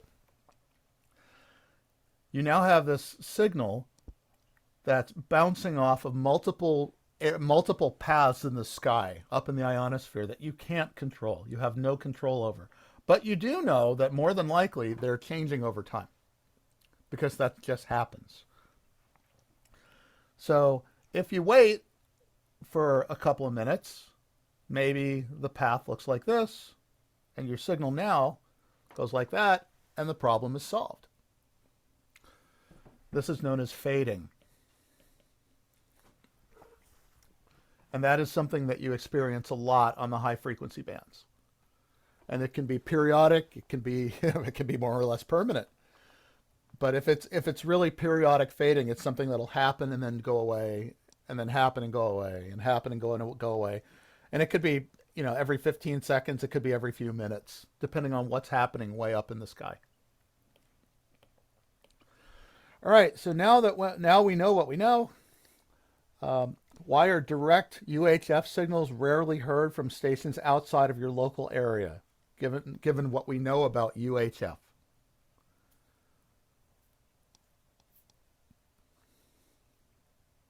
All right, somebody.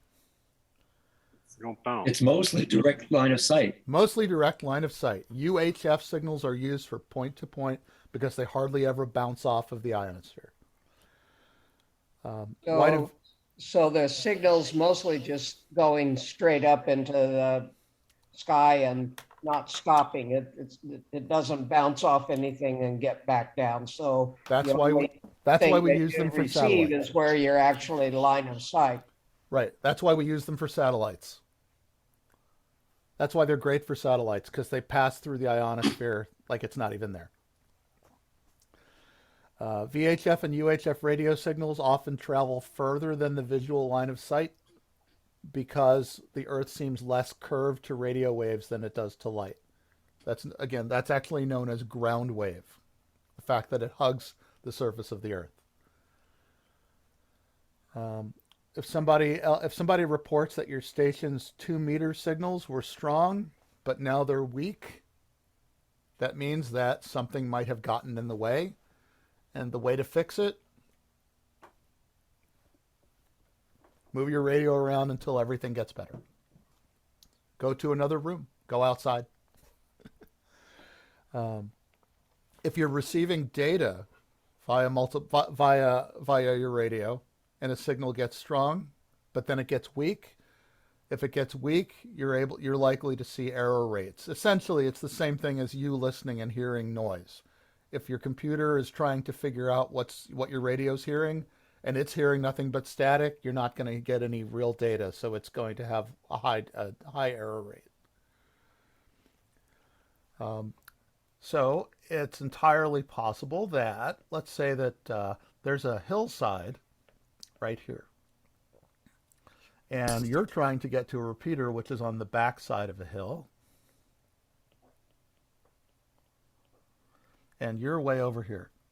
But you know there's a building over here. You can actually take a directional antenna, point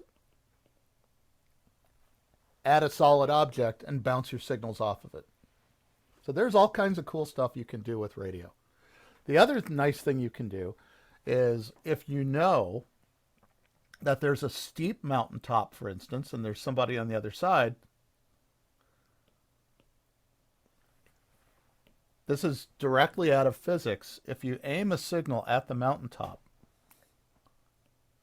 you actually get this thing called knife edge diffraction around a sharp object, which causes signals to be bent below the visible line of sight. And because it takes something sharp, that's called a knife edge. It's called knife edge diffraction. Okay, so let's say that you're driving a car and you're talking to another person, and you're driving along in your car right here, driving that way, and a truck pulls along right there. And the truck passes you by, and as somebody's listening to you, they hear, "Hey, I know what you're, I don't know." And you basically get louder and quieter and louder and quieter, and you basically, when you're quieter, you get all distorted.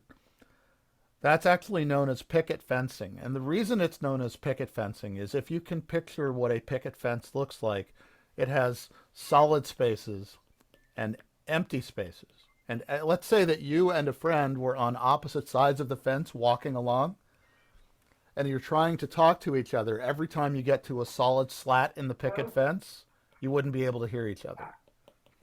So that's actually commonly known as picket fencing. The fact that you would be distorted and then fine and distorted and fine, and it's a repeated thing. That's just one of those terminologies to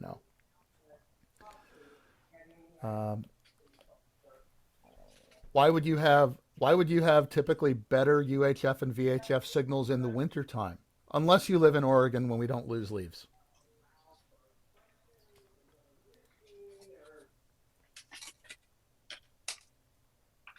Well, ideally, if the leaves drop, you're going to get better penetration through Exactly right. the foliage. Right, because the foliage has water in it. It's also a reflective surface. So VHF and UHF signals tend to be absorbed a little bit by the water and bounced around by the leaves. So typically you're going to have better propagation in the wintertime.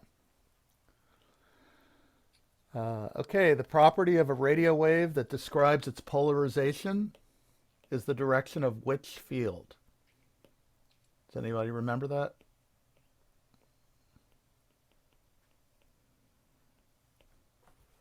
Direction of the electric field?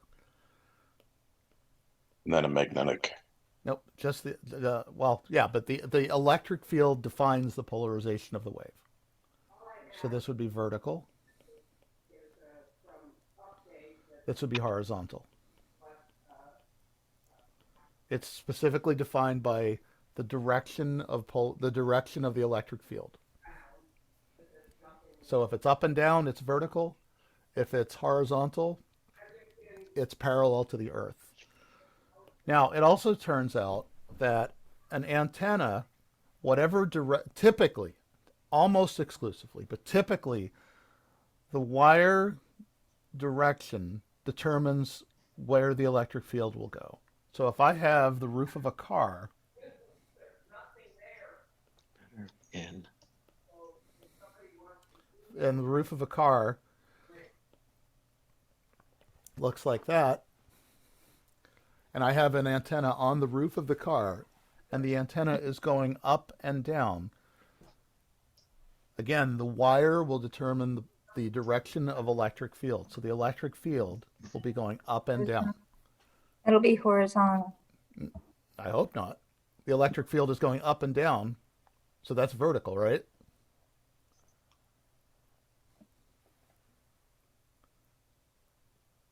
Right? It's because the electric field is going up and down. The electric field is in the same direction as the wire. So that would be a vertical polarization. So a mag mount on the roof of a car, which is a very, very popular way of getting on 2 meters, is a vertically polarized antenna.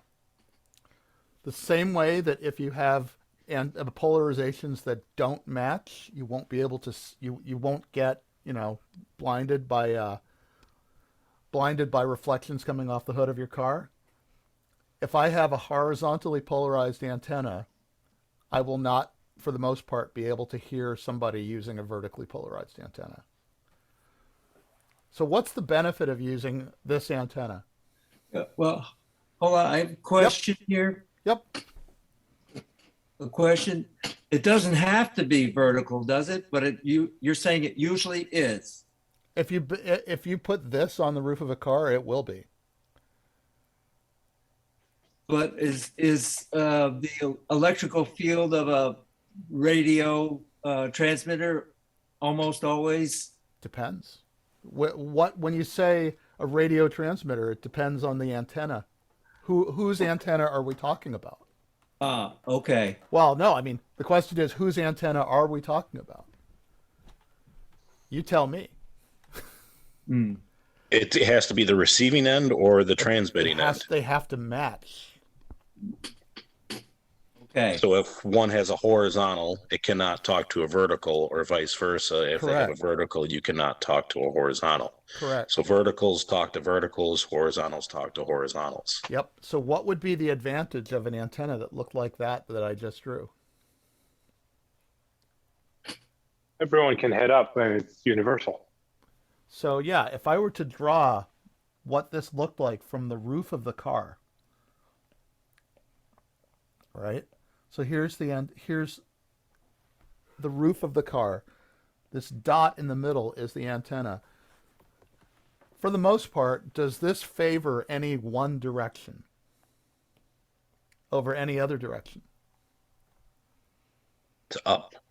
Well, no. Well, I mean, up toward you, but I mean, there's actually No, there's really no favoring of directions. This is something that's basically omnidirectional. The pattern will be almost the same in any direction. Well, if I were building a transmitting tower, let's say I put it on top of a mountaintop, would I really want to favor any one direction? So let's say here's my mountaintop as viewed from above. And here's my antenna as viewed from above. Here's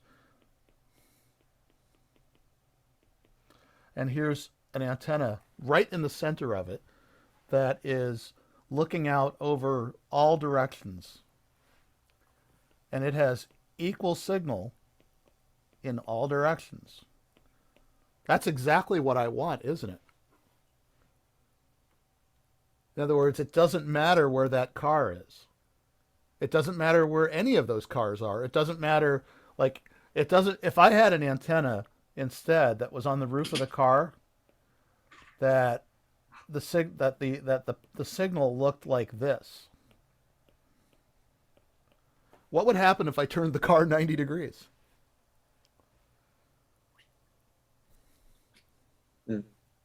You only transmit 2 ways. That's right. I only transmit 2 ways. Nobody would be able to hear me if I turned my car. So ideally, if you're a mobile station, you want a signal that is transmitted in all directions. Similarly, if I'm the person who puts up the antenna on top of the tower, on top of a mountain, I want the signal. I want the antenna that can pick up signals and transmit signals in all directions equally well. Unless you're trying to transmit specifically with specific group of people. Well, right. Unless you're specifically trying to do that, but that's a totally different system. So that'd be more like a Yagi antenna, or if you're using like Invis. Well, yeah, that's basically that's an antenna, like, something that's trying to put out signals over the ocean that people will be able to hear specifically from the coast. So if you have, instead of this omnidirectional, if you have a directional antenna with the same amount of power, does it go further Yes. than Yes. multi-directional? Yep. Because it's all being concentrated in a particular direction? Exactly right. Okay. So that's why if you know where you're trying to go, That's why you would do that. Then a directional thing is better. Yep. So let's ask, looking from above,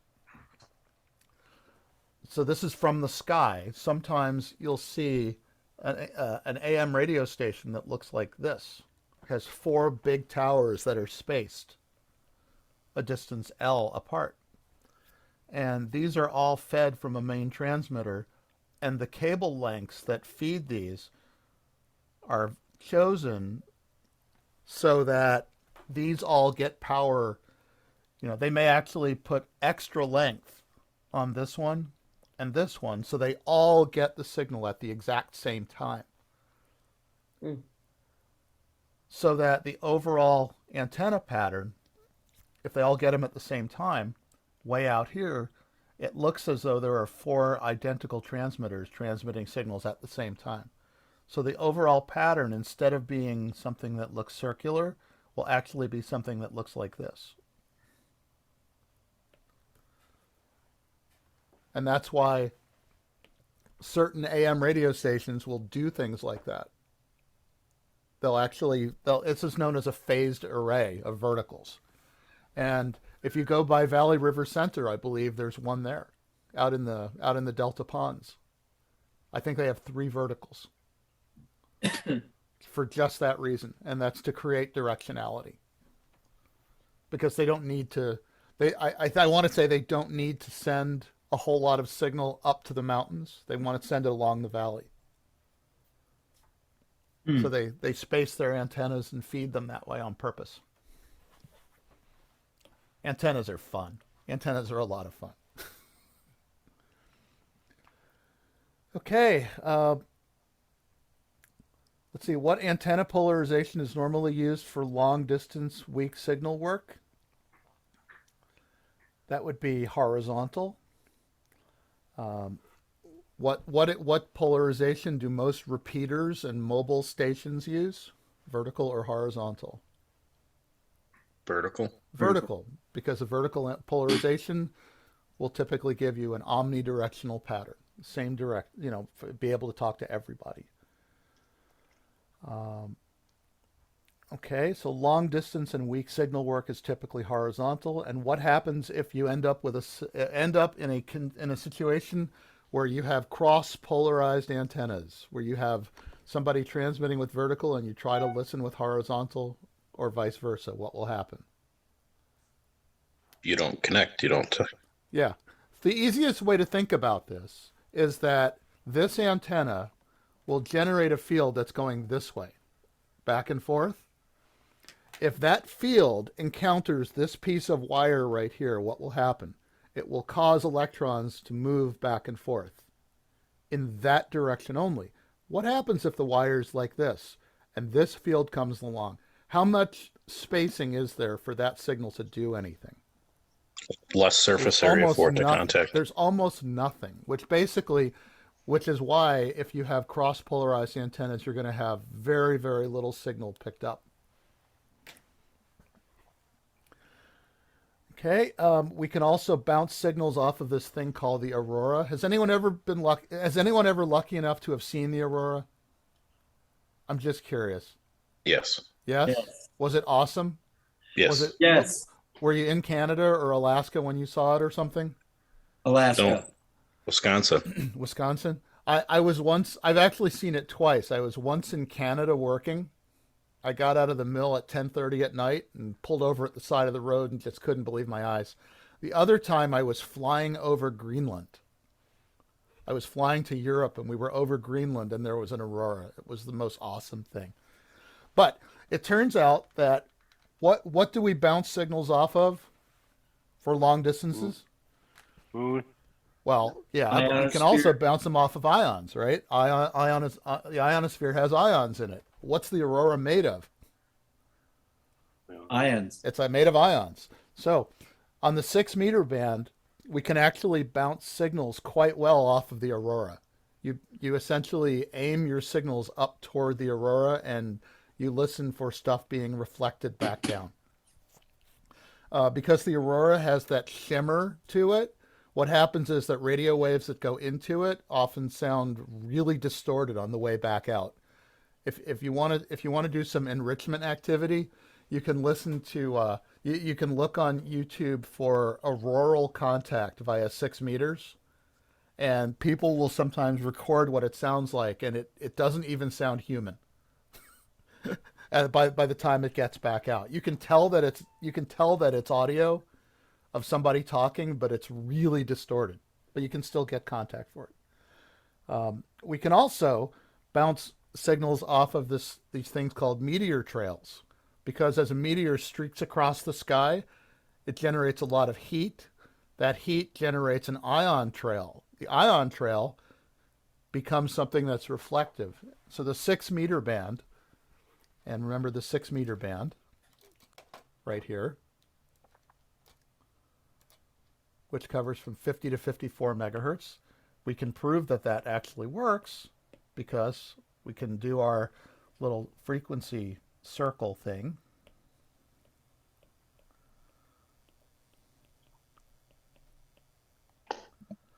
And we're going to go with 6 meters. We don't know our frequency. 300 divided by 6 is 50.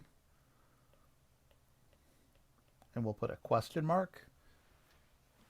And now we can go back to here and say, oh, look, 6 meters is 50 to 54 megahertz. So obviously we did it right.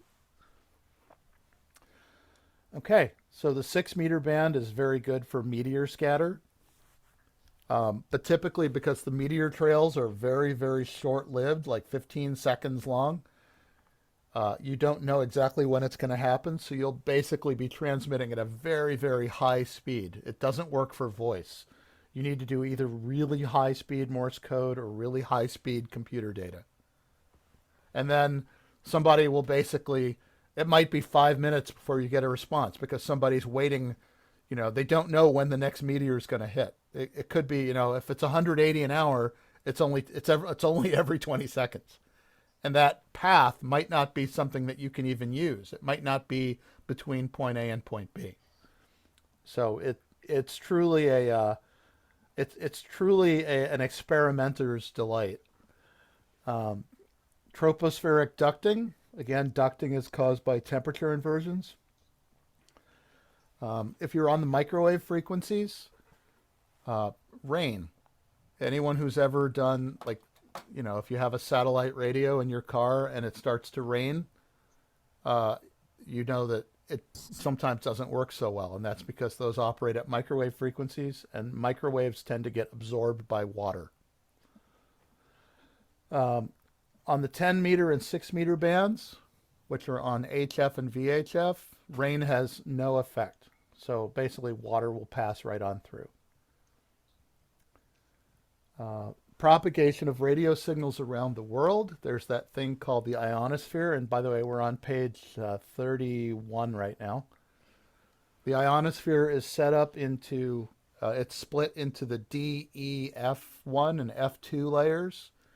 So what happened to A, B, and C? What do you think happened to A, B, and C?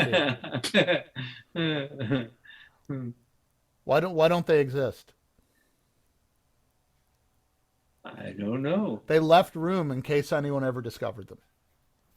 They have never been discovered, so it starts at D. Okay, but why wouldn't it be GHI? Well, I think that part was arbitrary. They had to start somewhere. They figured there wouldn't be 3 more. They could have made a mistake.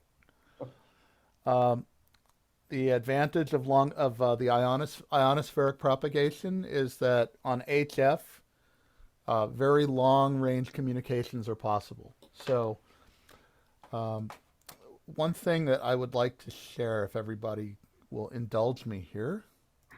You've been doing that so far. I really appreciate that. Okay, so I think it's time to show this to everybody. Okay, so this is something called PSK Reporter. PSK is a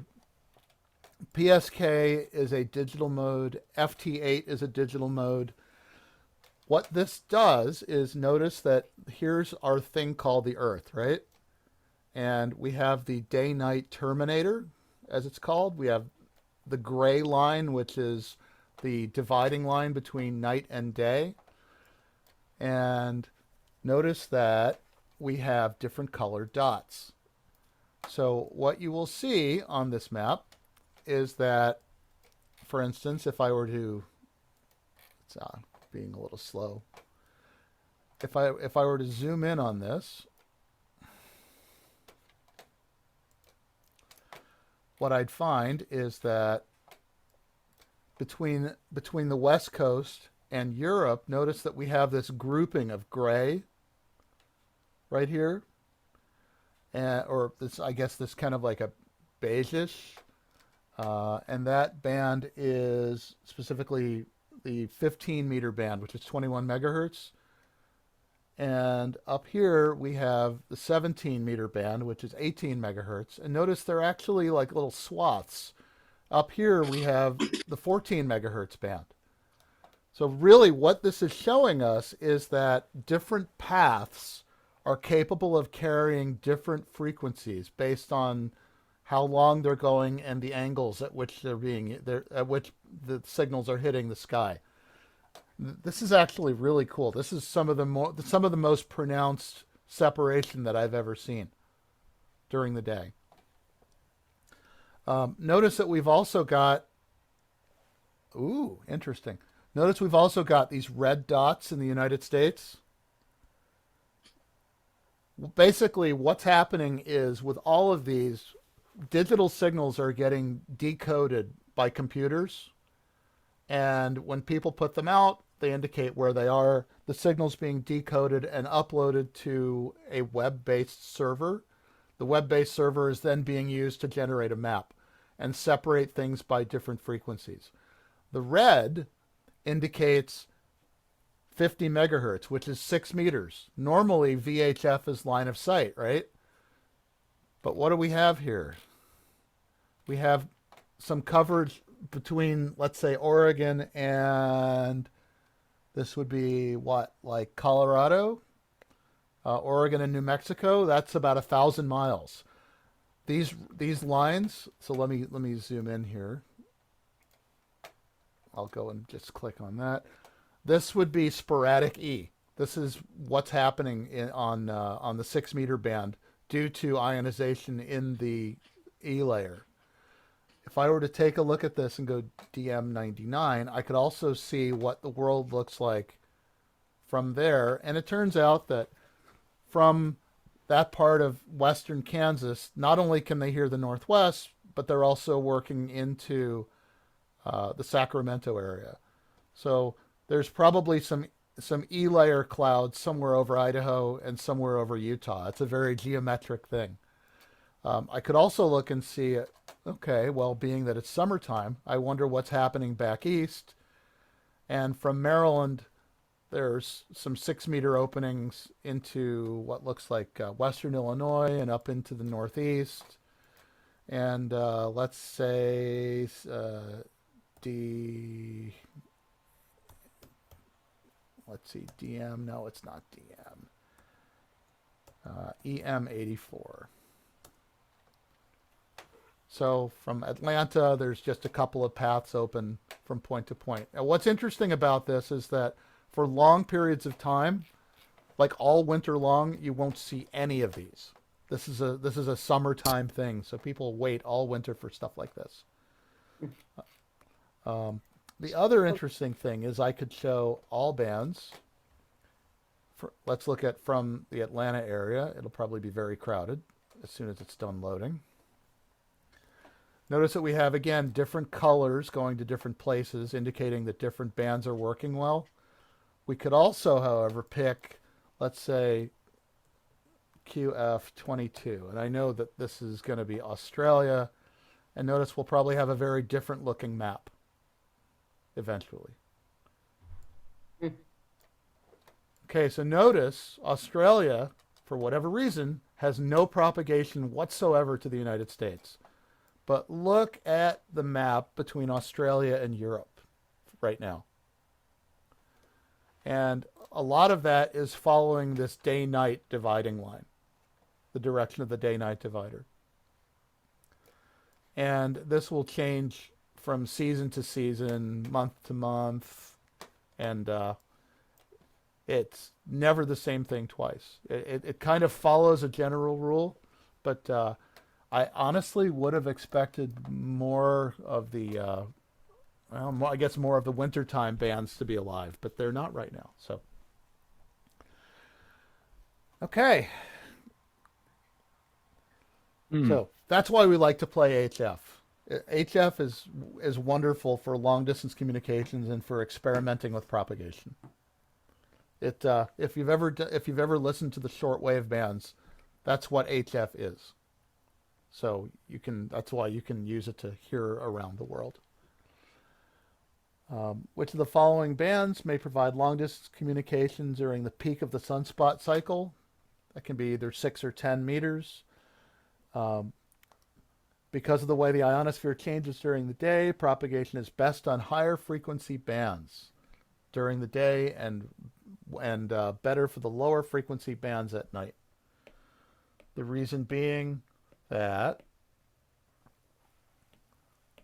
okay, if I were to draw the Earth again, and we're going to put the ionosphere up here, and this signal that gets up here, it encounters this layer of ionization.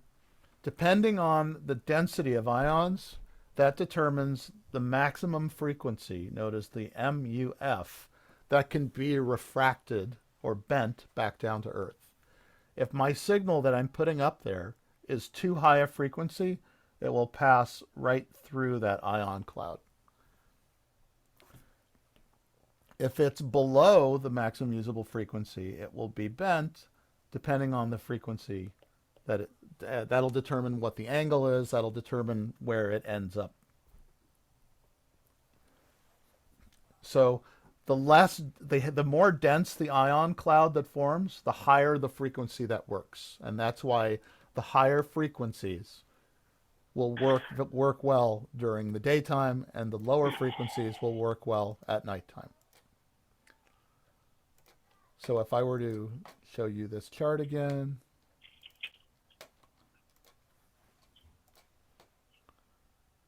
can everybody see that? Yep. Okay, the higher frequencies, which are shorter wavelengths, bounce around better during the daytime. The lower frequencies, which are longer wavelengths, like 4 megahertz, travel better during the winter and at night. I have a question about the frequencies and the bands. Yep. For the license that we're expecting to get, the technical technician license, do we operate on all VA, VF, the U and the V then?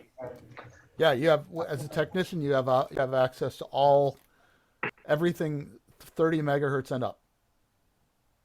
So, 6 meters, 2 meters, et cetera, et cetera, et cetera, all the way into the gigahertz range.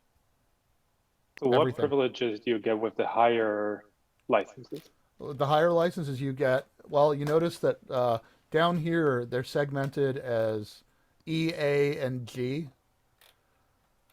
So with the general class license, notice that basically wherever you have a star, the star means that as a technician, a class licensee, you can operate on that band in that limited slice. When you get the general, you have access to every HF band. You basically have access to every band that there is. You don't have full access to it, but you have access. When you get your extra, there's always a couple of little sections that are cut out for extras that give them, like, exclusive use of certain frequencies. So for the technician one, we get access to a little bit of everything. Well, I mean, for instance, the technician has no privileges on 12 meters. But you have Okay. access to CW and digital on 10 meters. You in other words, like you can get on 40 meter CW, but you can't get on 40 meter single sideband. You can't get on 30 meter single sideband. Now, what I will tell you is that in my experience, this is the 28th or 29th class that I've done. In my experience, if you are doing well on your technician exam and you are doing well on the material, the difference between the technician class exam and the general class license and exam is that much. It's knowing what the frequencies are and knowing what privileges are available for the general.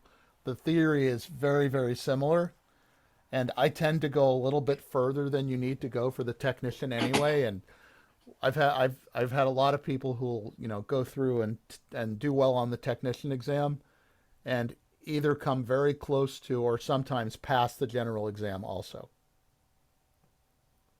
Especially if you have a technical background, the general exam is actually easier in a lot of ways than the technician exam.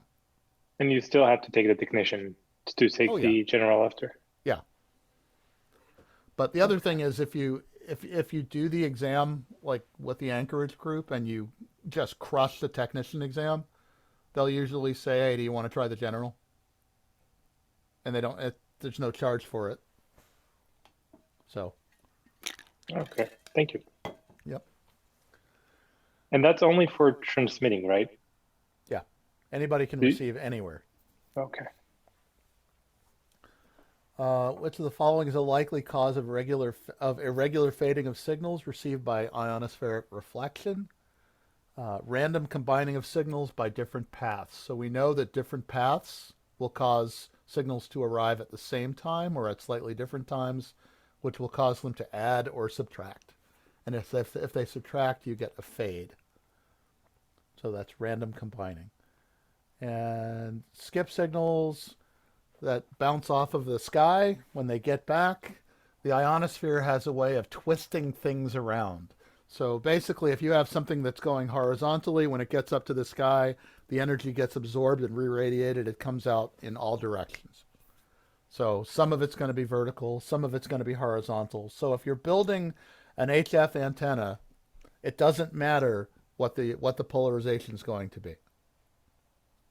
It makes absolutely no difference. So you can put up a vertical, you can put up a horizontal dipole, you can put up anything you want. So, okay, so now having done that, what we're going to do is we're going to move into antennas. And I think, how about well, it's almost noon. Do we just answer questions? That was a lot of material for one morning. But I want to hear people's questions. Are you available to answer questions by email? Yeah. In the just Sure, randomly. Just send me a note. Okay. And and I would hope, if you're going through and taking practice exams, that you have lots and lots of questions, and don't be shy about asking. Because could you go over again how it works that I understand how signals add, but I don't understand how they subtract. Okay. What is it that makes it be a All right, here we go. subtraction? Yep, here we go. So here's signal A. Okay. And here's signal B. It's going to be the exact same frequency and wavelength and everything.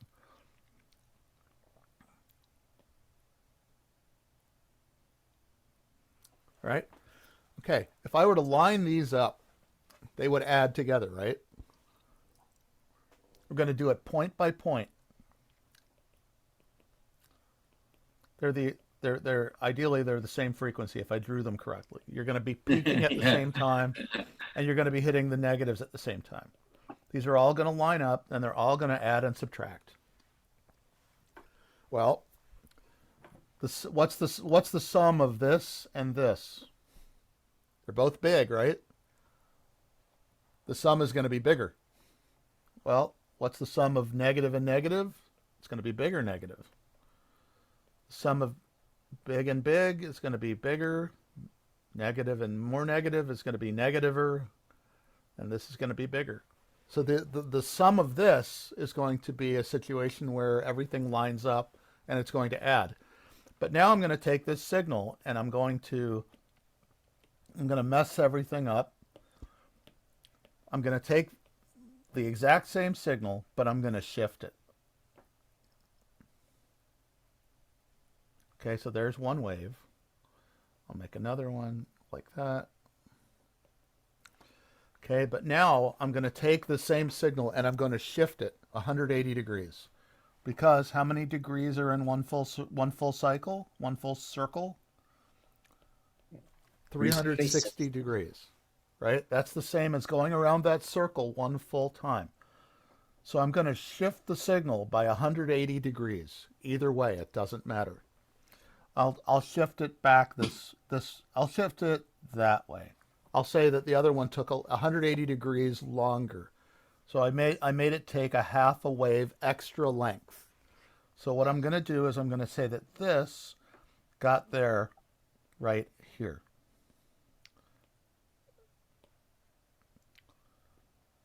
It got there a little bit late. And I'm going to do the same thing here. It got to the 0 a little bit late. And this, it got here a little bit late. So it's going to go like this. And then this is going to go like that. And this is going to go like that. And this is going to go like that. And then this is going to go there. Here we go. What is this plus this? These are lined up perfectly. 0. That's 0. Okay, what is this plus this? Right here. 0. 0. How about right here?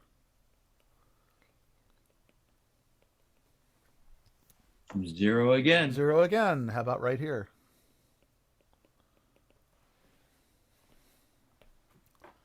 Has anyone ever heard of noise canceling headphones? Ah, that's what this does. Yep. When you generate noise canceling headphones essentially do this.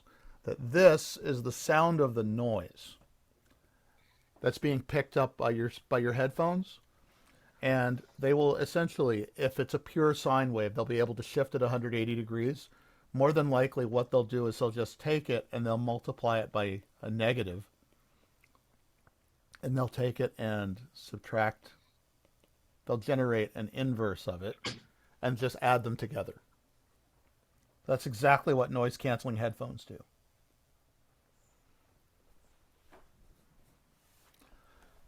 Sometimes you want noise canceling and sometimes you don't want canceling. In this particular case, canceling is killing your signal that you actually want to hear.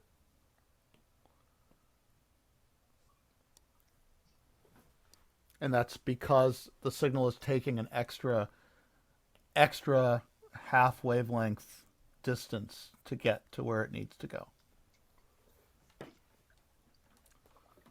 So what if it took a full wavelength distance to get to where it needs to go? So here we go. I'm going to draw my wave. All right, so now this is our delay. It's one full wave. So now this point translates to right here. This point translates to here. Some other point translates to right here. And what I end up with is this, because it all got shifted. And guess what that looks like? That's not, that looks like an exact copy, doesn't it? So if it's shifted by a full wavelength, that's actually okay. So is it sort of proportional? So if it's 180, it would cancel, but if it was something less than 180, it would degrade it, but not completely cancel it? Exactly right. Okay. Any other questions?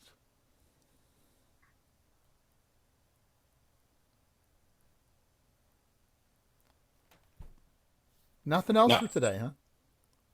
I have a question like from earlier though. You said Yeah. that you have to like renew your license every 10 years. Yep. Do you have to take the test every Nope. 10 years?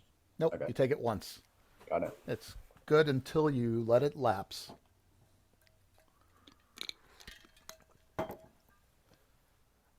Any other questions? Will this session be viewable from your recording? Yep, that's the plan.